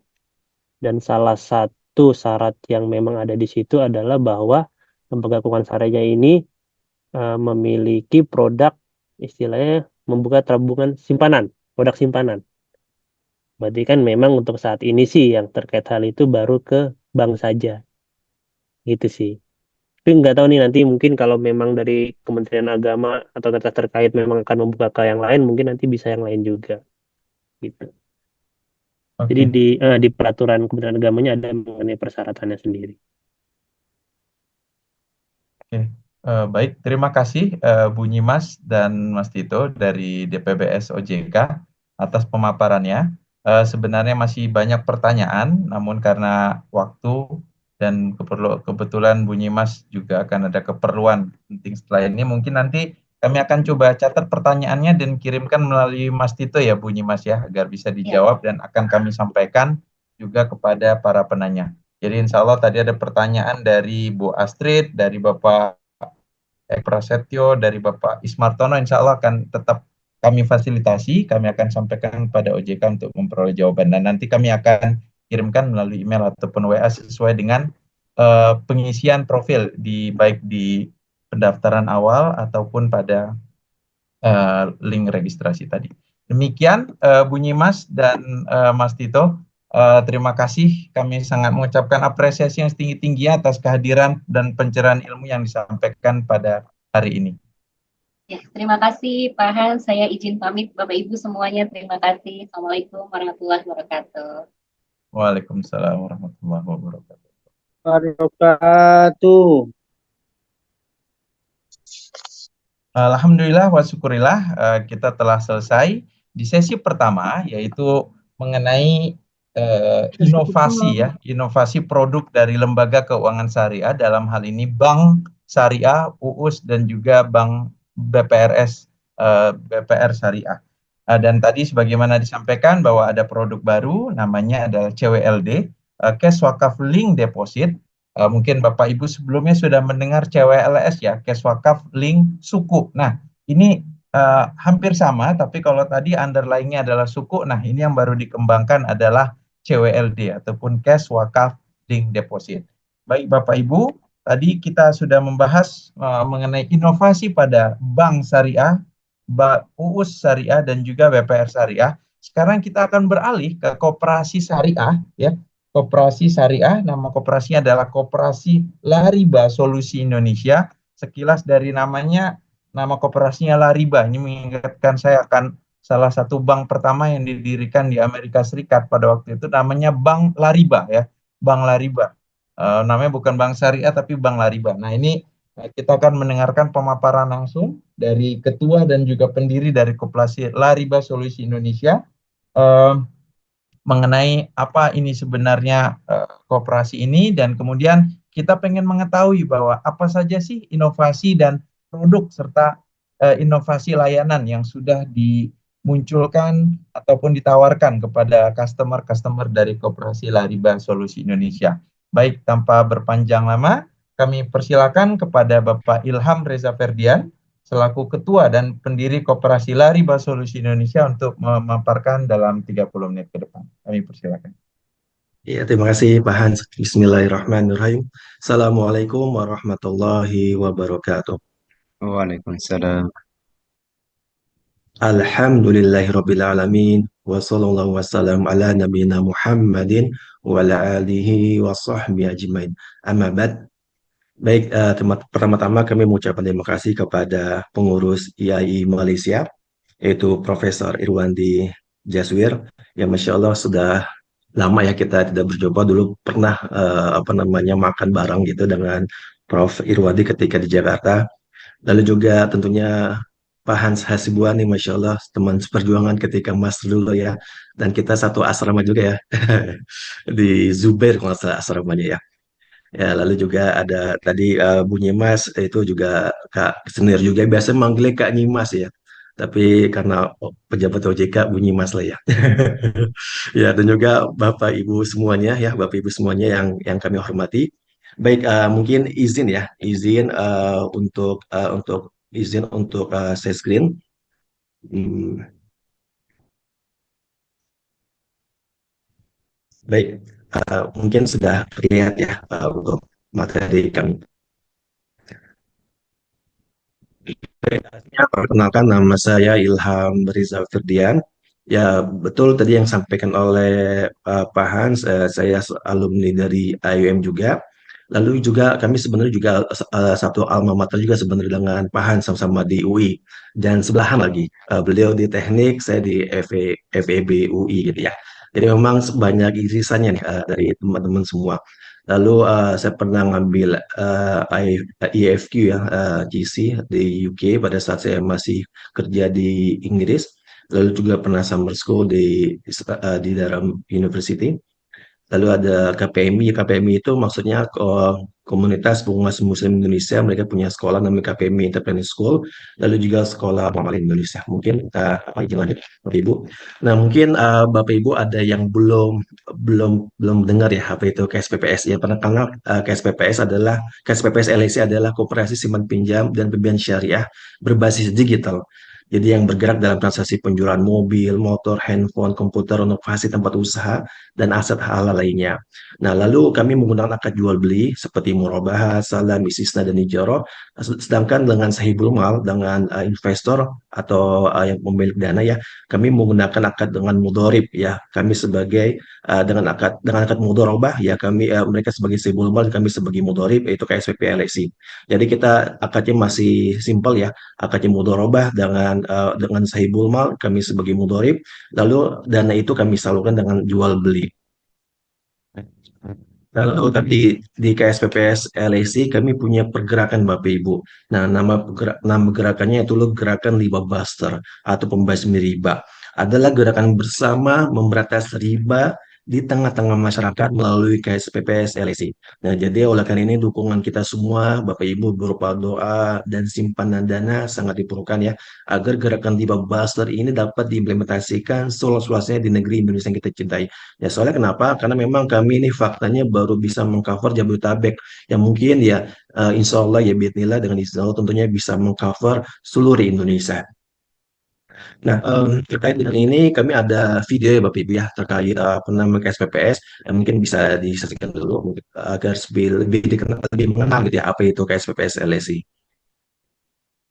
Assalamualaikum, gue lagi berada di kantor Koperasi Lariba Solusi Indonesia. Ada di Bilangan Antasari, Jakarta Selatan. Ayo kita gerbek kantornya. Ini dia kantor Koperasi Lariba Solusi Indonesia, yang alhamdulillah yang telah 2 tahun berturut-turut meraih opini WTP, wajar tanpa pengecualian. Ini membuktikan bahwa Koperasi Lariba Solusi Indonesia berkomitmen dan serius sekali secara transparan mengelola keuangannya sehingga semuanya bisa bermanfaat dan berfaedah, berkah tentunya. Jadi teman-teman yang mau berinvestasi, gak usah takut. Ini jelas ada kantornya dan juga insya Allah laporannya semuanya transparan. Bismillah. Di hari ini tepat banget tanpa settingan, kita lihat bentuk kepercayaan konsumen Lariba Solusi Indonesia. Tapi kalau di luar lokasi itu mungkin bisa jadi lebih rendah. Koperasi LSI hadir sebagai pemberian barang secara kredit yang insya Allah sesuai syariah, tanpa riba, gorot, dan zalim. Jadi simpanan dana investasi Anda untuk mengcover kebutuhan masyarakat sehingga masyarakat dapat beli mobil, rumah, motor, renovasi rumah, renovasi tempat usaha, dan juga bisa beli aset halal lainnya. Setiap anggota Koperasi LSI akan mendapatkan bagi hasil keuntungan yang insya Allah halal. Penting tuh. Koperasi LSI memiliki tim dan lulusan perguruan tinggi terbaik di dalam negeri. Insya Allah di Indonesia bebas riba. Bismillah bisa insya Allah. Salah satunya gabung menjadi anggota Koperasi Lariba Solusi Indonesia. Insya Allah mengcover yang ingin kredit dari Jabodetabek, Kota Bandung, Kabupaten Bandung, Cimahi, Bandung Barat. Langsung saja hubungi admin. Anda mau kredit secara syariah atau Anda menjadi anggota Koperasi Lariba Solusi Indonesia. Baik Bapak Ibu, izin. Nah, walaupun kami punya pergerakan riba buster ya, atau membasmi riba, tentunya kami harus mempunyai sistem Bapak Ibu. Nah, sistemnya seperti apa? Yang pertama, kami ada namanya laporan penggunaan dana, ya termasuk laporan kegiatan akad transaksi kepada anggota koperasi setiap bulan. Biasanya kan kalau koperasi itu kan laporan setahun sekali ya pada saat RAT. Nah, kalau kami, alhamdulillah kami rutin Bapak Ibu setiap 2 tahun sekali kami laporkan tuh laporan penggunaan dananya termasuk dokumentasinya. Nah, yang kedua ada namanya audit laporan keuangan. Alhamdulillah dari awal berdirinya koperasi, nah alhamdulillah sekarang kami tahun keempat ya Bapak Ibu ya. Nah, kami diaudit dan dari awal ya alhamdulillah kami WTP ya wajib dapat pengecualian laporan keuangan kami, dan insya Allah ini sedang proses untuk audit namanya laporan keuangan tahun buku 2024. Nah, jadi kita memang penting ya audit ini supaya kita mengetahui apa sih yang perlu diperbaiki, apa sih kesalahan yang harus diperbaiki ke depannya, dan yang sudah baik gimana supaya bisa ditingkatkan. Nah, berikutnya kita digitalisasi. Jadi kita menerapkan digitalisasi dalam operasional seperti penggunaan e-signature untuk dokumen-dokumen. Jadi kami itu alhamdulillah ya ini benar-benar yang namanya e-sign ini sangat membantu kami. Soalnya kenapa? Karena anggota koperasi kami atau sahibu amalnya itu dari seluruh Indonesia, bahkan ada dari luar negeri juga, tapi WNI ya Bapak Ibu ya. Nah, berikutnya yang keempat, kita menggunakan alat analisis calon konsumen juga. Nah, itu dengan menggunakan Slick Pevindo Biro Kredit ya. Jadi biasanya yang kami ketahui ini Bapak Ibu, sebagian besar ya koperasi itu kan tidak menggunakan Slick Pevindo atau Slick OJK ya. Tapi OJK sih nggak mungkin ya, karena OJK buat perbankan sih. Nah, alhamdulillah kami menggunakan Pevindo Bapak Ibu, karena itu salah satu mitigasi risiko ya sebagai ikhtiar untuk mengetahui nih calon-calon konsumen kita gimana historinya seperti apa gitu ya. Nah, berikutnya yang kelima ya insya Allah kami berikhtiar agar KSPPSI ini menerapkan teori dan praktek yang insya Allah sesuai dengan Al-Quran dan Sunnah. Jadi artinya jangan sampai nih ketika teorinya A tapi prakteknya Z gitu. Kami berusaha berikhtiar ketika teorinya A nih Bapak Ibu, prakteknya juga A juga. Jangan teorinya A tapi prakteknya X atau Y atau Z gitu ya. Nah, berikutnya yang keenam, sumber daya manusia. Nah, kami meyakini Bapak Ibu dan kita juga semua meyakini juga ya bahwa yang namanya sumber daya manusia itu salah satu sebab organisasi dapat berjalan baik dengan merekrut karyawan dari perguruan tinggi terbaik di dalam negeri. Alhamdulillah ya Masya Allah ya, kita ada yang dari lulusan UI, dari UPN, veteran, lalu juga dari LIPIA, lalu juga dari Unpad, dan semoga ada banyak lagi ya lulusan perguruan tinggi terbaik yang bisa bergabung dengan KSPPS LSI. Nah, berikutnya yang ketujuh ya kami juga memiliki Dewan Pengawas Syariah yang sudah tersertified dengan DSN MUI, yaitu dengan Ustadz Irfandi Tarmizi. Baik, kami bisa lanjut Bapak Ibu. Nah, jadi ini Bapak Ibu, kami ini sedang apa ya istilahnya ya, berikhtiar ya Bapak Ibu ya. Kita membangun namanya Laribat Bisnis Ecosystem. Nah, apa itu? Jadi sebenarnya ya ini koperasi KSPPS ini kurang lebih kan sama seperti perbankan sebenarnya ya, tapi ini versi yang kecilnya lah gitu ya di bawah Kemenko. Nah, jadi kami ini kan punya namanya investor atau sahibul mal ya. Nah, mereka ini punya kelebihan rezeki, mereka menginvestasikan atau mengamankan dananya itu kepada kami Bapak Ibu. Kami mendorong Pak. Nah, dana ini tentunya kan harus diputarkan supaya tidak idle. Nah, apa yang kami lakukan? Kami putarkan untuk pembelian barang. Dan memang saat ini kami buat prakteknya akan jual beli. Yang beli itu bisa dengan akad tadi ya, wakat murabah, istisna dan ijarah. Kalau salah belum sih belum kita praktekkan. Tapi kalau memang ada kemungkinan kenapa enggak? Nah, kenapa? Karena kami merasa kami belum percaya diri ya, belum punya SOP yang clear dan clean terkait dengan musyarakah atau mudharabah ketika penyalurannya. Jadi kami masih akan jual beli Bapak Ibu. Nah, tentunya dengan begitu nanti ada barang surat pokok plus margin lalu akan dibagi hasilkan. Nah, jadi antara yang punya dana dan juga konsumen kami Bapak Ibu ya, anggota pers juga ya, kita itu punya namanya share values-nya. Apa itu share values-nya itu? Yang pertama, mereka itu sebenarnya sudah hijrah ya Bapak Ibu ya, sudah hijrah dan juga mempelajari fikih muamalah. Jadi memang konsumen kami ini ya maksudnya yang terlibat di dalam proses ini, mereka ini sedikit banyak sudah belajar tentang fikih muamalah. Jadi kalau misalkan ada salah-salah dikit tuh pasti tidak akan dikomen tuh sama mereka tuh, karena mereka tuh sudah educated ya terkait apa itu fikih muamalah. Lalu juga kita sama-sama berikhtiar Bapak Ibu bermuamalah yang sesuai dengan syariah, yaitu apa? Antara teori dan praktek sama. Teorinya A, prakteknya juga A juga. Nah, tentunya kita punya support system juga, jadi kita punya namanya DSRC. Jadi DSRC itu maksudnya ini Bapak Ibu, mereka konsultan ya. Konsultan teks dan keuangan. Jadi kami Masya Allah ya, teks kami itu clear and clean ya, karena kami punya konsultan yang mereka itu taat banget pada pajak, dan kami suka gitu ya dengan seperti itu. Jadi kita punya konsultannya untuk pajaknya, lalu kami kerjasama dengan Pevindo juga terkait dengan Slick ya, Slick Pevindo untuk mengetahui history dari suatu calon konsumen. Lalu kami punya e-sign ya untuk untuk dokumen tantangan. Nah, mungkin ini sebagai ini aja Bapak ya, supaya kita satu frekuensi nih Bapak Ibu ya. Nah, kenapa sih kita harus syariah gitu ya? Ya karena ya simpel Bapak Ibu, karena riba itu kan menghancurkan bisnis yang dijalankan. Bukan hanya bisnis, termasuk semua yang itu gegara riba, sebab riba akan menghancurkan segalanya. Kenapa? Karena ini dalam surat Al-Baqarah ya ayat 276, Allah musnahkan riba dan menyebutkan sedekah. Jadi namanya riba itu, ya itu tinggal nunggu waktunya aja, ya pasti akan dimusnahkan. Riba yang jelas riba atau riba dengan berkedok syariah gitu ya, pasti akan dihancurkan oleh Allah ya. Kalau misalkan dia tidak bertobat. Nah, termasuk dengan dalil riba ya hadis surat Ahmad dari Abdullah bin Abdullah radhiyallahu anhu berkata bahwa Rasulullah SAW yang satu dirham riba yang dimakan oleh seorang dan ia mengetahuinya maka itu lebih berat daripada 36 kali zina.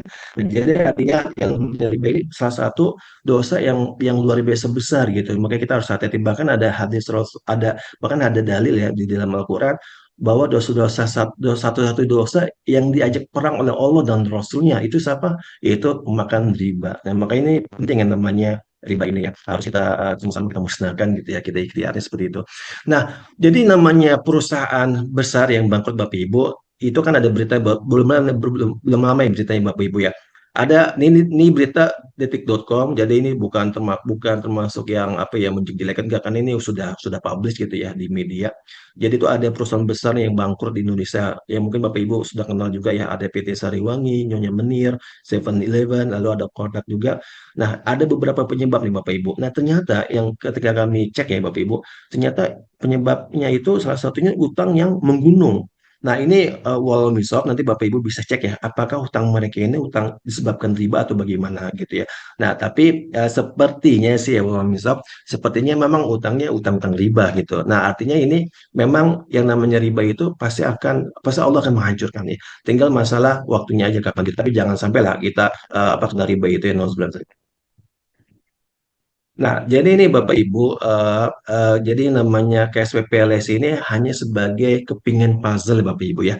Jadi kami sebagai untuk melengkapi nih ekosistem perjuangan lembaga keuangan syariah yang sudah existing, yang sudah ada sekarang untuk saling berkolaborasi dan bersinergi. Jadi kami hanya kepingan puzzle ya. Jadi target market kami adalah orang-orang yang memang sudah mempelajari fikih muamalah yang masya Allah gitu ya yang mereka tahu gitu antara teorinya gimana, prakteknya harus seperti apa. Nah, kami hanya melengkapi Bapak Ibu.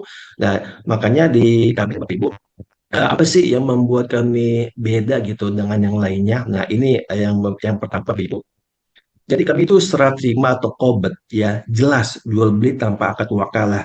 Nah, dari sekali lagi Bapak Ibu kami hanya sebagai melengkapi yang sudah ada.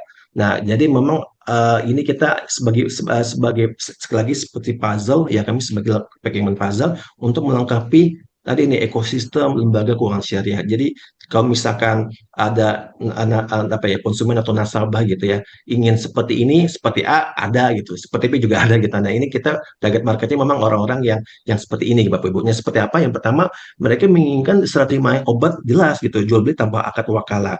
Nah, jadi memang kami ini harus memiliki barangnya dulu sebelum dijual pada konsumen atau nasabah kami. Nah, tentunya ini juga disupport Bapak Ibu, disupport oleh fatwa DSN MUI yang mungkin bisa dicek di fatwa Muhammadiyah di DSN MUI yang itu di poin nomor 4 ya, bank membeli barang yang diperlukan nasabah atas nama bank sendirian dan kemudian ini harus sah dan bebas riba.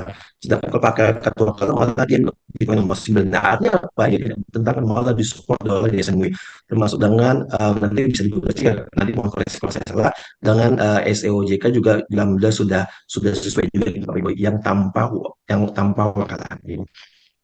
Nah, ini dokumentasi, jadi artinya ini tim kami ya Bapak Ibu yang sudah kirim mobil. Jadi kami beli dulu Bapak Ibu mobilnya baru kami buat ke konsumen kami. Yang termasuk juga ini kami beli dulu, lalu kami jual juga sama kami dulu, jadi kami bilikin dulu ya obatnya. Jadi ini obat itu kan cap Bapak Ibu yang mungkin Bapak Ibu sudah paham ya, bahkan sudah lebih mungkin dari kami.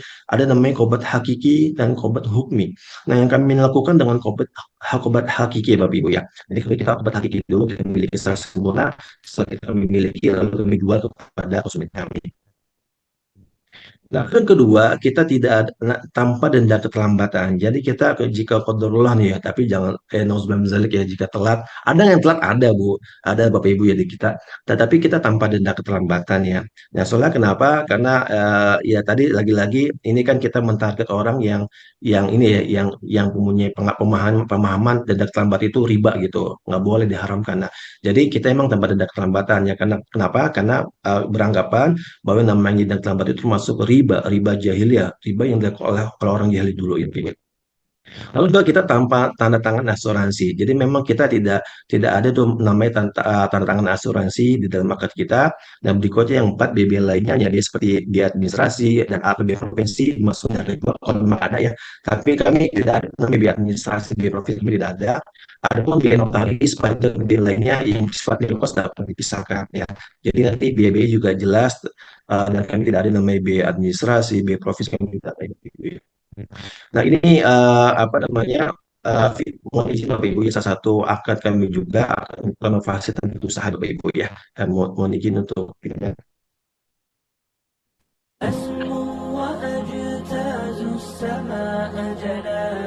Anda ingin renovasi? Yuk ikuti. Bismillah. Assalamualaikum warahmatullahi wabarakatuh. Alhamdulillah saat ini kita sedang mengecek progres renovasi kafe salah satu konsumen koperasi Lariba Solusi Indonesia. Masya Allah tabarakallah, berkat pertolongan Allah Ta'ala melalui simpanan dana dari anggota koperasi LSI, sudah banyak masyarakat yang terpenuhi kebutuhannya dalam pembelian aset secara kredit syariah tanpa riba, gharar, dan dolim. Alhamdulillah koperasi LSI saat ini sudah bisa kredit syariah tanpa riba untuk renovasi tempat usaha atau rumah dengan akad istisna. Berikut merupakan progres renovasi kafe salah satu konsumen koperasi LSI berupa atap, bench outdoor, coating lantai, beserta furniturnya seperti meja, kursi, dan lain-lain. Bagi masyarakat yang ingin renovasi tempat usahanya atau rumah tempat tinggalnya, insya Allah bisa kredit syariah tanpa riba di koperasi LSI dengan kontraktor Lariba Homes atau bisa juga kontraktor dari pilihan Anda. Dengan akad istisna, biaya renovasinya sudah include material beserta jasa kontraktornya. Barakallahu fikum.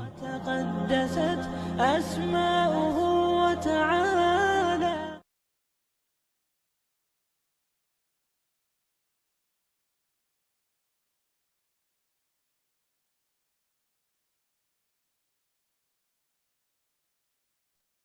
Mutu Reza.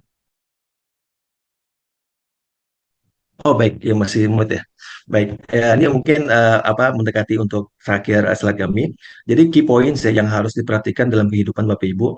Yang pertama ya tentunya kita berdoa ya kepada Allah dengan niat yang ikhlas dan berikhtiar karena Allah Ta'ala. Itu penting, ya, karena itu yang utama dan pertama yang harus kita lakukan. Berikutnya yang kedua, ikhtiar nih Bapak Ibu ya, dengan sungguh-sungguh seperti jujur, amanah, menepati janji, menunaikan utang dengan baik dan sebagainya. Nah berikutnya ya tidak melakukan perbuatan dosa-dosa besar. Nah seperti hadis riwayat Bukhari Bapak Ibu kan ada 7 gitu ya dosa besar gitu ya. Ya menurut hadis riwayat Bukhari. Nah, kira-kira nih Bapak Ibu dari 7 itu kira-kira dosa besar apa saja yang sering terjadi di tengah masyarakat? Dan mungkin supaya cepat Bapak Ibu kita langsung aja itu dosa Bapak Ibu yang sering di masyarakat itu kita lihat ya. Yang menurut kami bisa ada dua ya, itu dosa riba dan dosa zina. Nah, soalnya ini harus kita ya, maksudnya ini riba ini luar biasa besar di masyarakat kita ya, yang tampak maupun yang remeng-remeng gitu ya, yang pakai label-label segala macam, padahal hakikatnya riba. Termasuk zina juga, ini zina juga nauzubillah min dzalik, luar biasa ya di negara kita ini. Nah, kenapa Bapak Ibu dosa besar yang harus kita hindari? Soalnya namanya rezeki itu akan terhalang. Ya, seperti hadis dari Ibnu Majah, sesungguhnya seorang terhalang rezeki dikarenakan dosa yang dilakukannya. Ibnu Qayyim rahimahullah berkata, maksiat merupakan palang yang berada di pintu penghasilan. Karena sesungguhnya seorang hamba benar-benar dapat terhalangi dari rezeki karena dosa yang dilakukannya.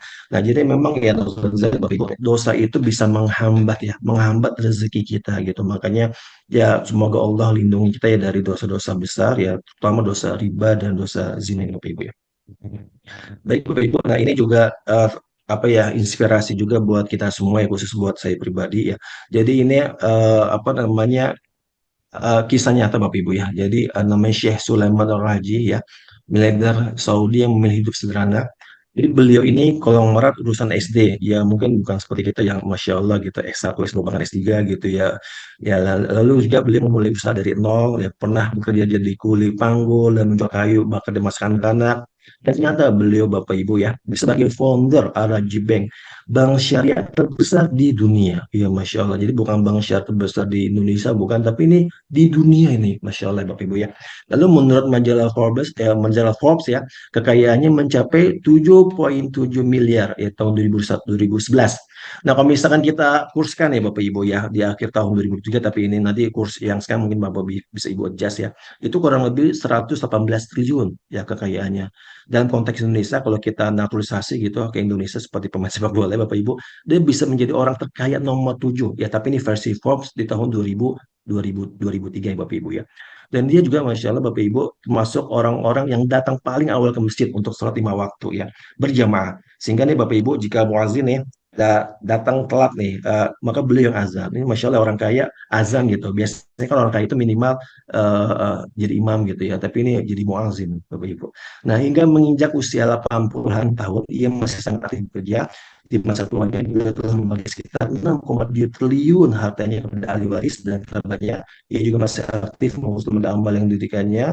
Lalu di antara masjid yang dibangun adalah Masjid Al-Rajih di distrik Roboah, masjid terbesar ketiga setelah Masjidil Haram, Mekah dan Madinah. Ya Masya Allah, semoga ini bisa sebagai inspirasi buat kita semua. Semoga tadi kita ikhtiar, ya pertama ikhtiar dengan sungguh-sungguh ya. Dan yang pertama itu ya tadi berdoa dulu kepada Allah, kemudian kita ikhtiar dengan sungguh-sungguh untuk mendapatkan rezeki ya karunia yang halal ya. Jelas halal Bapak Ibu. Nah ini apa namanya Instagram kami Bapak Ibu dan TikTok ya, ya Masya Allah tabarakallah ya berkat pertolongan Allah, kami mempunyai followers paling banyak se-Indonesia untuk tapi untuk industri koperasi Bapak Ibu ya, konvensional maupun syariah. Soalnya kenapa kami termasuk aktif ya di media sosial, karena itu salah satu wasilah yang menurut kami itu efektif ya terkait untuk mendapatkan calon-calon apa namanya target market kami gitu ya. Jadi kami cukup aktif terkait di Instagram maupun TikTok. Baik, terima kasih banyak jazakumullah khairan kepada Bapak Ibu, terutama kepada panitia. Ya, tafadhal. Oke, baik. Terima kasih Bapak Ilham Reza Ferdian atas presentasi yang disampaikan. Namun kalau boleh sebelum kita buka sesi pertanyaan, kalau boleh sedikit saya simpulkan dari penjelasan Bapak tadi, boleh disampaikan nggak kira-kira inovasi produk ataupun layanan apa yang sebenarnya layak untuk perlu kami ketahui nih Bapak Ilham Reza Ferdian? Mungkin sebagai summary atas presentasi Bapak tadi. Terima kasih. Ya, terima kasih ya Pak Han atas pertanyaannya. Jadi ini lagi-lagi kami ini kan hanya sebagai kepingin puzzle ya, untuk melengkapi yang sudah ada. Nah, jadi konsumen kami ini biasanya rata-rata yang mereka itu kesulitan untuk mencari menurut pemahaman mereka ya sekali lagi yang ingin yang murni sesuai syariah. Nah, yang murni sesuai syariah itu tadi kalau misalkan akad murabahah tanpa akad wakalah yang pertama. Jadi ini harus saling melengkapi ya, bukan salah satunya aja. Semua harus komplit. Jadi kalau misalkan ada formulir itu ada checklist semuanya gitu ya. Nah, pertama itu kalau misalkan merubah tanpa akad wakalah. Nah, yang kedua itu tidak ada namanya asuransi gitu kan ya. Nah, kalau yang sepengetahuan kami kan asuransi kan wajib ya. Nanti bisa kalau kita elaborasi bareng-bareng ya. Nah, kami tidak pakai asuransi ya kan. Karena lagi-lagi tadi pemahamannya konsumen target kami yang mereka menganggap asuransi termasuk asuransi syariah itu ya belum sepenuhnya sesuai gitu ya. Nah, berikutnya yang ketiga tidak ada namanya denda keterlambatan jika kebetulan telat bayar gitu ya. Nah, ini juga penting juga bagi mereka. Nah, berikutnya yang keempat tadi tuh mengenai ada biaya provisi, biaya admin. Nah, terkadang kan biaya provisi sama admin itu kan dia terpisah gitu ya. Ya, contoh misalkan seperti biaya provisi kan sekarang ada yang sudah enggak sih. Tapi kalau kita bicara secara ada gitu ya. Anggapnya provisi, anggapnya 1% gitu. Nah, pertanyaan gini, kalau misalnya 1% dari yang disalurkan gitu ya, ya itu untuk apa gitu? Kalau misalkan itu real cost, sebenarnya masa real cost sampai segitunya gitu ya. Nah, ini jadi isu tersendiri. Soalnya kenapa? Ini sebagai apa ya? Ada hidden profit gitu ya. Ada profit yang terselubung. Ya padahal yang namanya murabah itu kan akad amanah. Apa itu akad amanah? Yang namanya margin atau profit itu kan harus disclose gitu ya, harus dibuka ya, nggak boleh adanya hidden profit. Nah ini jadi isu juga bagi konsumen kami. Jadi ini empat ini harus diceklis semua. Kok nggak salah satu. Kalau memenuhi empat, jadi mau gitu. Makanya kalau nggak, mereka nggak bakal mau. Dan biasanya nih konsumen kami juga ketika kita select Pevindo gitu ya, itu biasanya secara umum rata-rata mereka tidak ditemukan gitu. Soalnya mereka mereka itu memang ya lebih baik nggak kredit sama sekali atau PPN sama sekali daripada riba gitu kan. Bahkan ada juga yang mereka itu selama 6 tahun ya, mereka itu hanya untuk sewa mobil doang, bukan nggak mampu untuk, mereka tuh punya pekerjaan yang masya Allah bagus itu. Tapi tadi karena belum menemukan seperti koperasi LIC gitu ya, kayak seperti LIC, akhirnya setelah 6 tahun selama ini sewa, dibeli mobil sekarang ya dengan cara pembiayaan murabahah melalui kami, ya pembiayaan murabahah ya melalui kami seperti itu, Pak Hans. Oke, baik. Terima kasih atas penjelasannya, Bapak Reza. Jadi sekedar menjelaskan dan memberikan settingan atas diskusi kita pada kali ini. Jadi kalau tadi di sesi pertama Ibu Nyimas sudah menyampaikan inovasi produk yang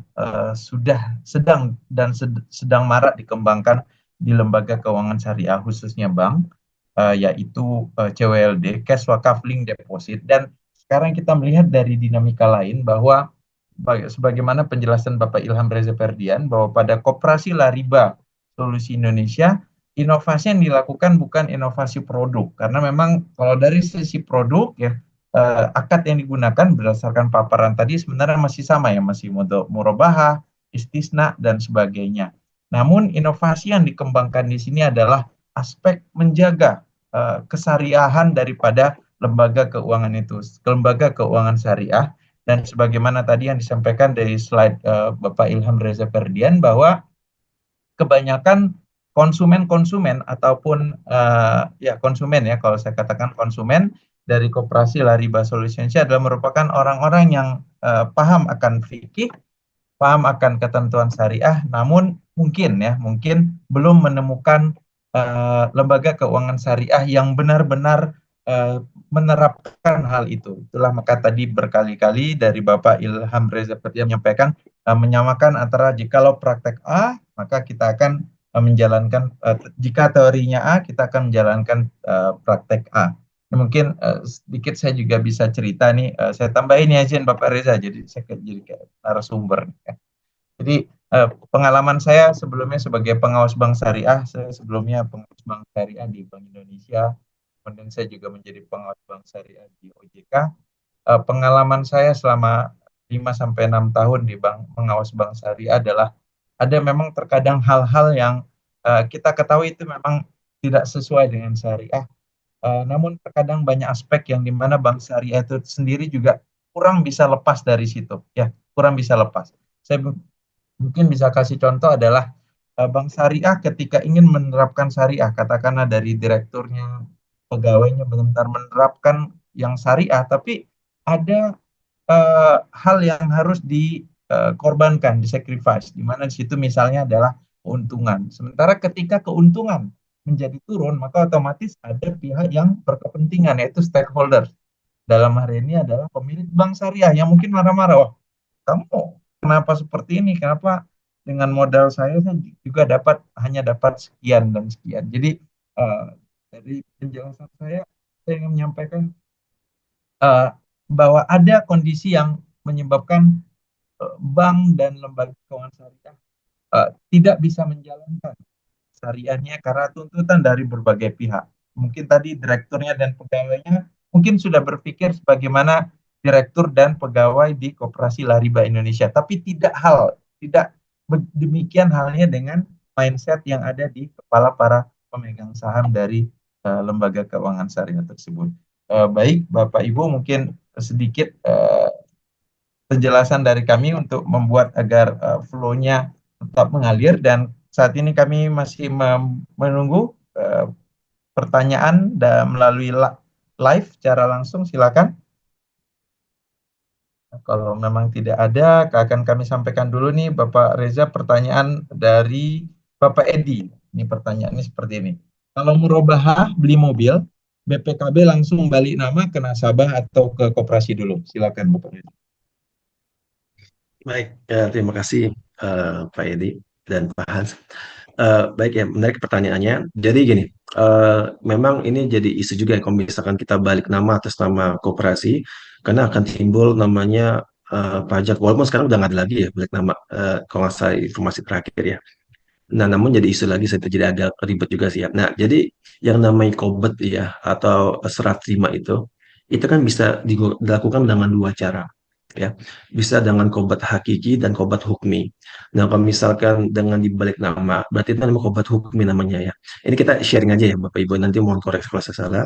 Kobat hukmi. Jadi itu dibalik nama dulu, nah baru nanti baru kita akadkan. Masalahnya kan dibalikin lagi gitu ya.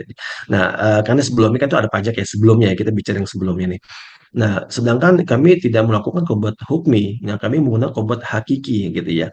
Nah, kobat hakiki, jadi minimal salah satu aja gitu, insya Allah sih sudah memenuhi. Artinya kita miliki dulu secara sempurna, secara hakiki.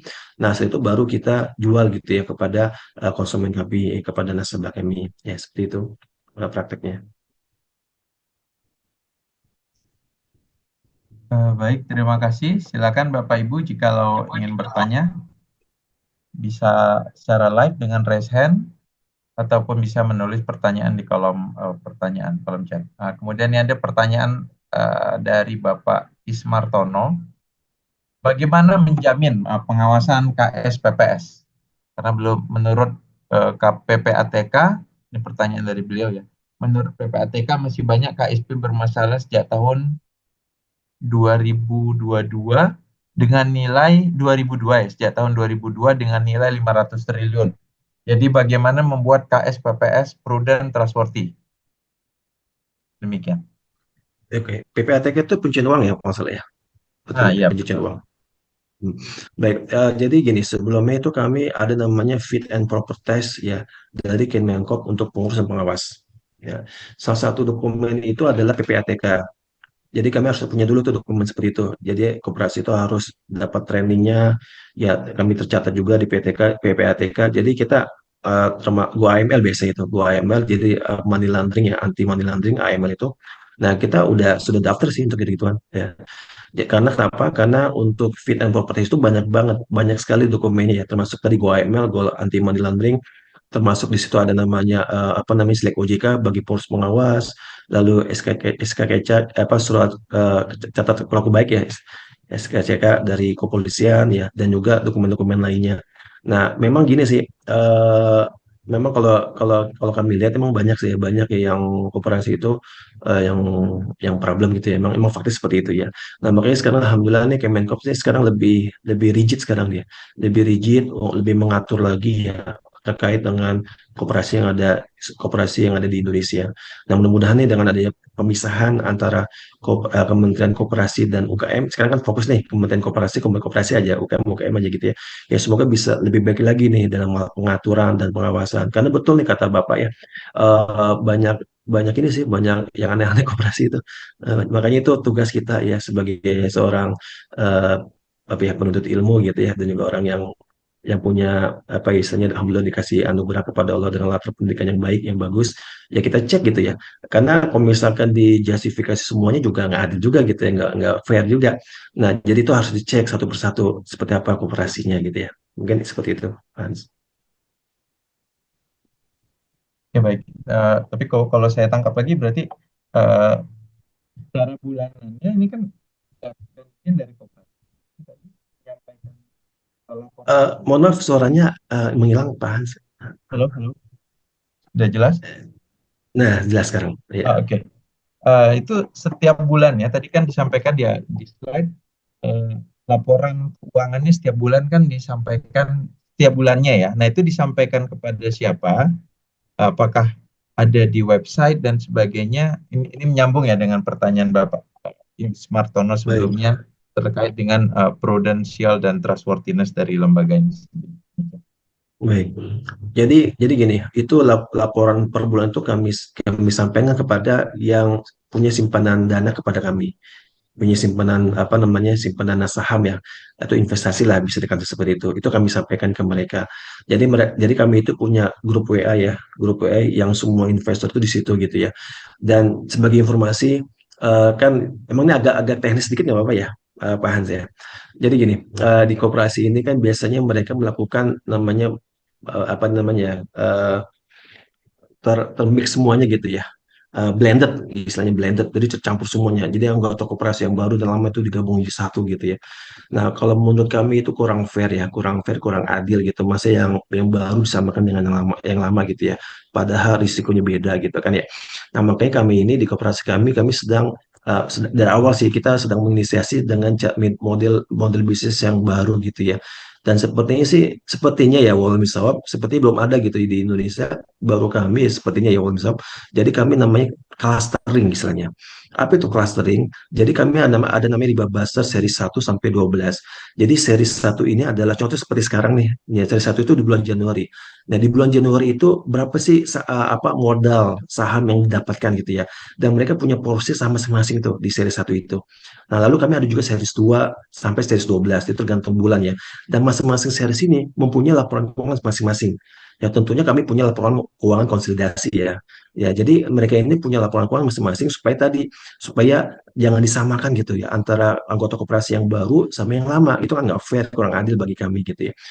Jadi ini seperti kami sampaikan, seperti ini hal yang baru ya, hal yang baru. Ini sengaja tidak kami pas sampaikan karena ini memang agak-agak jelimet sedikit gitu ya untuk yang clustering ini. Jadi kami clustering itu ya riba seri 1 sampai 12. Mereka punya laporan keuangan masing-masing. Nah, masing-masing seri 1 sampai 12 mereka punya apa WA grup masing-masing. Ya, WA grup masing-masing. Nah, itu kami laporkan di WA grup tersebut ya per bulannya alhamdulillah. Seperti itu. Oke, baik, terima kasih. Ini ada pertanyaan dari Ibu Nurul Hidayah. Pertanyaannya, dalam bentar.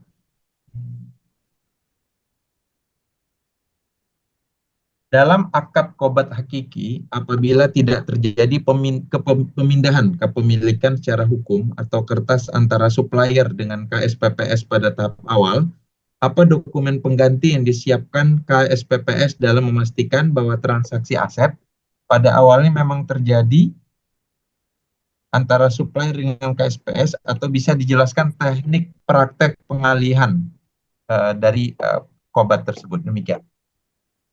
Baik, jadi contoh seperti mobil aja ya, supaya gampang, karena kan barangnya bergerak nih. Nah, jadi gini, kami kan antore kan di Azana Suite ya, di Antasari itu. Nah, ketika ada mobil, anggapnya kita berbicara mobil second ya. Kalau mobil baru biasanya di dealer langsung sih kita melakukan praktik, enggak mobil second. Nah, jadi ketika prakteknya itu di basement 1 ya, kita melakukan akad dengan si showroom atau pemilik mobil awal ya. Nah, kami melakukan akad jual beli seperti biasa ya. Dari ada memang akadnya itu supaya lebih afdol aja sini. Sebenarnya nggak mesti ya, tapi lebih afdolnya kami ada akad serap ya, ijab dan kabul gitu ya. Yang kami beli, nah kami miliki. Nah, setelah kami miliki, ya itu kan ada hadis Rasulullah SAW ya, bahwa jangan menjual barang di tempat yang sama gitu ya. Karena itu ada larangannya, ada larangan, ada hadis Rasulullah. Nah, jadi makanya mobil tersebut sebelum kami jual kembali kepada konsumen kami pindahkan dulu. Ya kami pindahkan biasanya kami pindahkan ke lobby gitu ya. Kalau lobby kan ada bukan lobby sih, di base apa di depan lobby gitu ya. Di depan lobby ya, di depan lobby kan ada tempat parkir juga tuh. Nah, kami pindahkan ke situ dulu tuh, kami pindahkan. Nah, setelah pindahkan berarti kan ini pertama sudah kami miliki ya secara hakiki, ya kan, yang di basement 1 ini. Nah, untuk keduanya supaya tadi komplit dengan hadis Rasulullah, kami pindahkan dulu gitu kan, jangan menjual di tempat yang sama kan. Kami pindahkan di tempat yang berbeda gitu ya. Dalam hal ini di apa ya, perantaran lobby gitu ya, parkiran lobby sana di luar situ. Nah, baru di situ kami jual akad murabahah ya, pembiayaan murabahah kepada konsumen kami. Nah, itu yang kami lakukan ya. Nah, tentunya nanti ada serat terima kuncinya gitu kan, dan termasuk unitnya juga gitu, kita serah terimakan. Seperti itu, Pak Hans. Oke, baik, terima kasih. Ini ada satu pertanyaan terakhir dari Bapak Ujang Hidayat dari Bogor. Apakah ada produk pembiayaan selain murabahah pada koperasi Lariba ini? Misalnya pembiayaan modal kerja untuk usaha peternakan. Demikian. Baik, ini ya terima kasih ya Pak Ujang atas pertanyaannya. Jadi gini, yang namanya akad apa ya modal kerja itu kan Yang kami ketahui cuma dua nih yang dimungkinkan, akad mudharabah atau akad musyarakah gitu ya. Nah, jujur akad mudharabah musyarakah itu sepertinya kami melihat masyarakat Indonesia itu untuk pembiayaan ya, untuk pembiayaannya sekali lagi, seperti masyarakat Indonesia itu sepertinya ya walau belum siap gitu ya untuk melakukannya dengan murni sesuai syariat lagi murni arti gini, ketika rugi ikut rugi, untung ikut untung gitu ya. Itu ya, ini kami bicarakan pembiayaannya ya, pembiayaannya. Nah, dan kami juga belum ada ilmu juga gitu. Kami masih mempelajari sih, jujur ya. Kami masih mempelajari tentang apa sih ini benang merahnya gitu ya. Apa potensi-potensi risiko sedang kami pelajari sih untuk akad mudharabah dan musyarakah. Makanya sampai sekarang sih belum. Nah, makanya untuk sekarang kita baru akad jual beli, yaitu akad apa aja murabahah, ya istisna, lalu juga ijarah. Nah, kalau salam ya kenapa enggak bisa kita praktekin juga, tapi sampai sekarang sih belum kita praktekkan. Nah, jadi terkait masalah ini sih seperti yang kami sampaikan, kami ya berikhtiar ya insya Allah bismillah sekali lagi antara teori sama praktek kami berharap sama gitu. Teorinya mengatakan A, nah kami berikhtiar prakteknya A juga ya seperti itu Bapak Ibu. Oke, baik. Terima kasih Bapak Reza. Sepertinya sudah tidak ada pertanyaan lagi. Terima kasih atas seluruh paparan dan juga jawaban atas pertanyaan-pertanyaan yang disampaikan dan insya Allah akan menjadi barokah bagi kita semua insya Allah. Baik Bapak Ibu, sebelum saya sampaikan kepada MC, izinkan saya menyampaikan sedikit summary pada hari ini bahwa adapun kalau tadi ya dari pemaparan Ibu Nyimas, kesimpulan utama yang ingin saya sampaikan adalah bahwa bank-bank syariah saat ini sudah tidak melakukan mimicking ya. Kalau dulu kan bank syariah itu terkenal dengan ATM ya, amati, tiru, dan modifikasi. Jadi produk apa yang ada di bank konven, kemudian ditiru, kemudian disesuaikan supaya tetap sesuai syariah. Namun sebagaimana penjelasan Bu Nyimas tadi, dengan adanya produk CWLD ini membuka mata kita semua bahwa sekarang bank syariah sudah beralih loh, sudah naik keras, sudah melakukan breakthrough gitu loh, sudah melakukan pengembangan produk yang benar-benar tidak ada produk itu di tempat lain, khususnya di bank konven. Jadi menjawab pertanyaan kita bahwa bank syariah tidak hanya melakukan ATM ataupun amati, tiru, dan modifikasi. Dan kesimpulan saya dari penjelasan Bapak Ilham Reza Ferdian tadi adalah bahwa lembaga keuangan syariah ini mencoba hadir di tengah-tengah kita semua untuk menjawab concern daripada beberapa masyarakat di kita yang pengen melakukan transaksi syariah dengan benar-benar syariah, namun belum mendapatkan hal tersebut pada lembaga-lembaga formal lainnya. Dan disinilah gap yang coba diisi oleh Koperasi Tariba Solusi Indonesia. Tentunya kita berharap dari diskusi hari ini, selain kita dapat ilmunya, kita juga berharap agar Koperasi Lariba Solusi Indonesia ini dapat terus berkibar, terus berkembang untuk memenuhi kebutuhan masyarakat, terutama yang ingin melakukan transaksi yang benar-benar syariah. Mungkin demikian dari saya. Mohon maaf jikalau terdapat kekurangan dan kekhilafan selama memandu acara ini. Dan selanjutnya saya serahkan kepada Assalamualaikum warahmatullahi wabarakatuh. Waalaikumsalam warahmatullahi wabarakatuh. Terima kasih telah sangat luar biasa memandu sesi paparan materi kita dari awal sampai akhir tadi. Hadirin sekalian, telah sama-sama kita lewati sesi pemaparan materi dari narasumber-narasumber hebat kita. Juga kita telah melewati sesi tanya jawab. Semoga apa yang kita terima pada hari ini dapat menjadi pengalaman serta ilmu yang bermanfaat untuk kita secara terkhusus dan juga berdampak untuk masyarakat luas ke depannya. Amin, amin ya rabbal alamin. Sebelumnya, saya mewakili panitia acara mengungkapkan ribuan terima kasih kepada Bapak Profesor Irwandi Jaswir MSc PhD selaku Ketua Umum DPW Ikatan Ahli Ekonomi Islam tahun 2024-2028 Regional Malaysia. Dan juga terima kasih kepada Bapak Hans Aulia, STMB, selaku moderator dan sekaligus Ketua Bidang Riset dan Keuangan Islam DPW Ikatan Ahli Ekonomi Islam Malaysia. Dan juga tentu para narasumber-narasumber hebat kita, ada Ibu Nyimas Rohma SP MSc Fin, Direktur Pengaturan dan Pengembangan Perbankan Syariah DPBS OJK. Terima kasih Ibu atas paparan materi yang luar biasanya tadi. Dan juga tak lupa kita terima kasih yang sebesar-besarnya kepada Bapak Ilham Reza Ferdian SE MSc selaku Ketua dan Pendiri Koperasi Lariba Solusi Indonesia. Kita berdoa semoga apa yang diharapkan semuanya dapat menjadi baik dan bermanfaat untuk kita semua yang mendengarkan. Amin ya Rabbal Alamin. Tentu kita juga berterima kasih kepada pengurus harian DPW Ikatan Ahli Ekonomi Islam Malaysia dan seluruh panitia hebat yang telah menginisiasi adanya event atau acara webinar pada hari ini.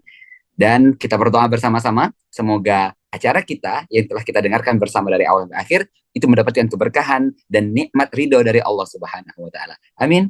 Amin ya Rabbal Alamin. Sekarang kita sudah sampai di penghujung acara webinar series hari ini. Terima kasih banyak untuk semuanya. Sekali lagi saya ucapkan yang luar biasa.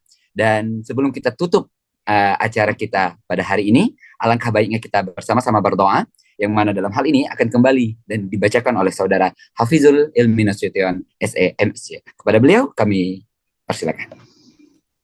Ya, bismillahirrahmanirrahim. Assalamualaikum warahmatullahi wabarakatuh. Bapak-bapak dan ibu-ibu, serta hadirin sekalian, sebelum kita menutupi acara kita pada hari ini, marilah kita sejenak tundukkan kepala kita, mengangkat tangan kita, bermunajat kepada Allah, supaya kegiatan kita pada hari ini, acara kita webinar hari ini diridhoi Allah Subhanahu wa Ta'ala dan memberikan manfaat untuk selanjutnya. A'udzubillahi minasyaitonir rajim. Bismillahirrahmanirrahim. Alhamdulillahirabbil alamin hamdan yuwaffi ni'amahu wa yukafi mazidah. Ya Rabbana lakal hamdu kama yanbaghi li jalali wajhika wa 'azimi sultanik. Allahumma shalli ala sayyidina Muhammad salatan tunjina biha min jami'il ahwal wal afat wa taqdina biha jami'al hajat wa tahrirna biha min jami'is sayiat wa tarfa'una biha indaka 'ala darajat wa tuballighuna biha aqsal ghayat min jami'il khairati fil hayati wa ba'dal mamat wa ala alihi wa sahbihi wasallam tasliman katsiran bi rahmatika ya arhamar rahimin. Allahumma inna nas'aluka salamatan fid din wa afiyatan fil jasad wa ziyadatan fil ilmi wa barakatan fil rizq wa taubatan qabla al-maut wa rahmatan lil maut wa maghfiratan ba'da al-maut. Allahumma hawwin 'alaina fi sakaratil maut wa najatan minan nar wa 'inda hisab. Allahumma innaka ta'lamu anna hadhihi al-qulub qad ijtama'at 'ala mahabbatika wa taqat 'ala ta'atika wa tawahhadat 'ala da'watika wa ta'ahadat 'ala nusrati syari'atika wa thqillahumma rabitataha wa adimuddaha wa hadiha subulaha wa amlaha bin nurika alladhi لا يخبو واشرح صدورها بفيض الإيمان بك وجميل التوكل عليك وأهلها بمعرفتك ومتسهل الشهادة في سبيلك إنك نعم المولى ونعم النصير اللهم آمين وصلى الله على سيدنا محمد وعلى آله وصحبه وسلم والحمد لله رب العالمين. Assalamualaikum warahmatullahi wabarakatuh.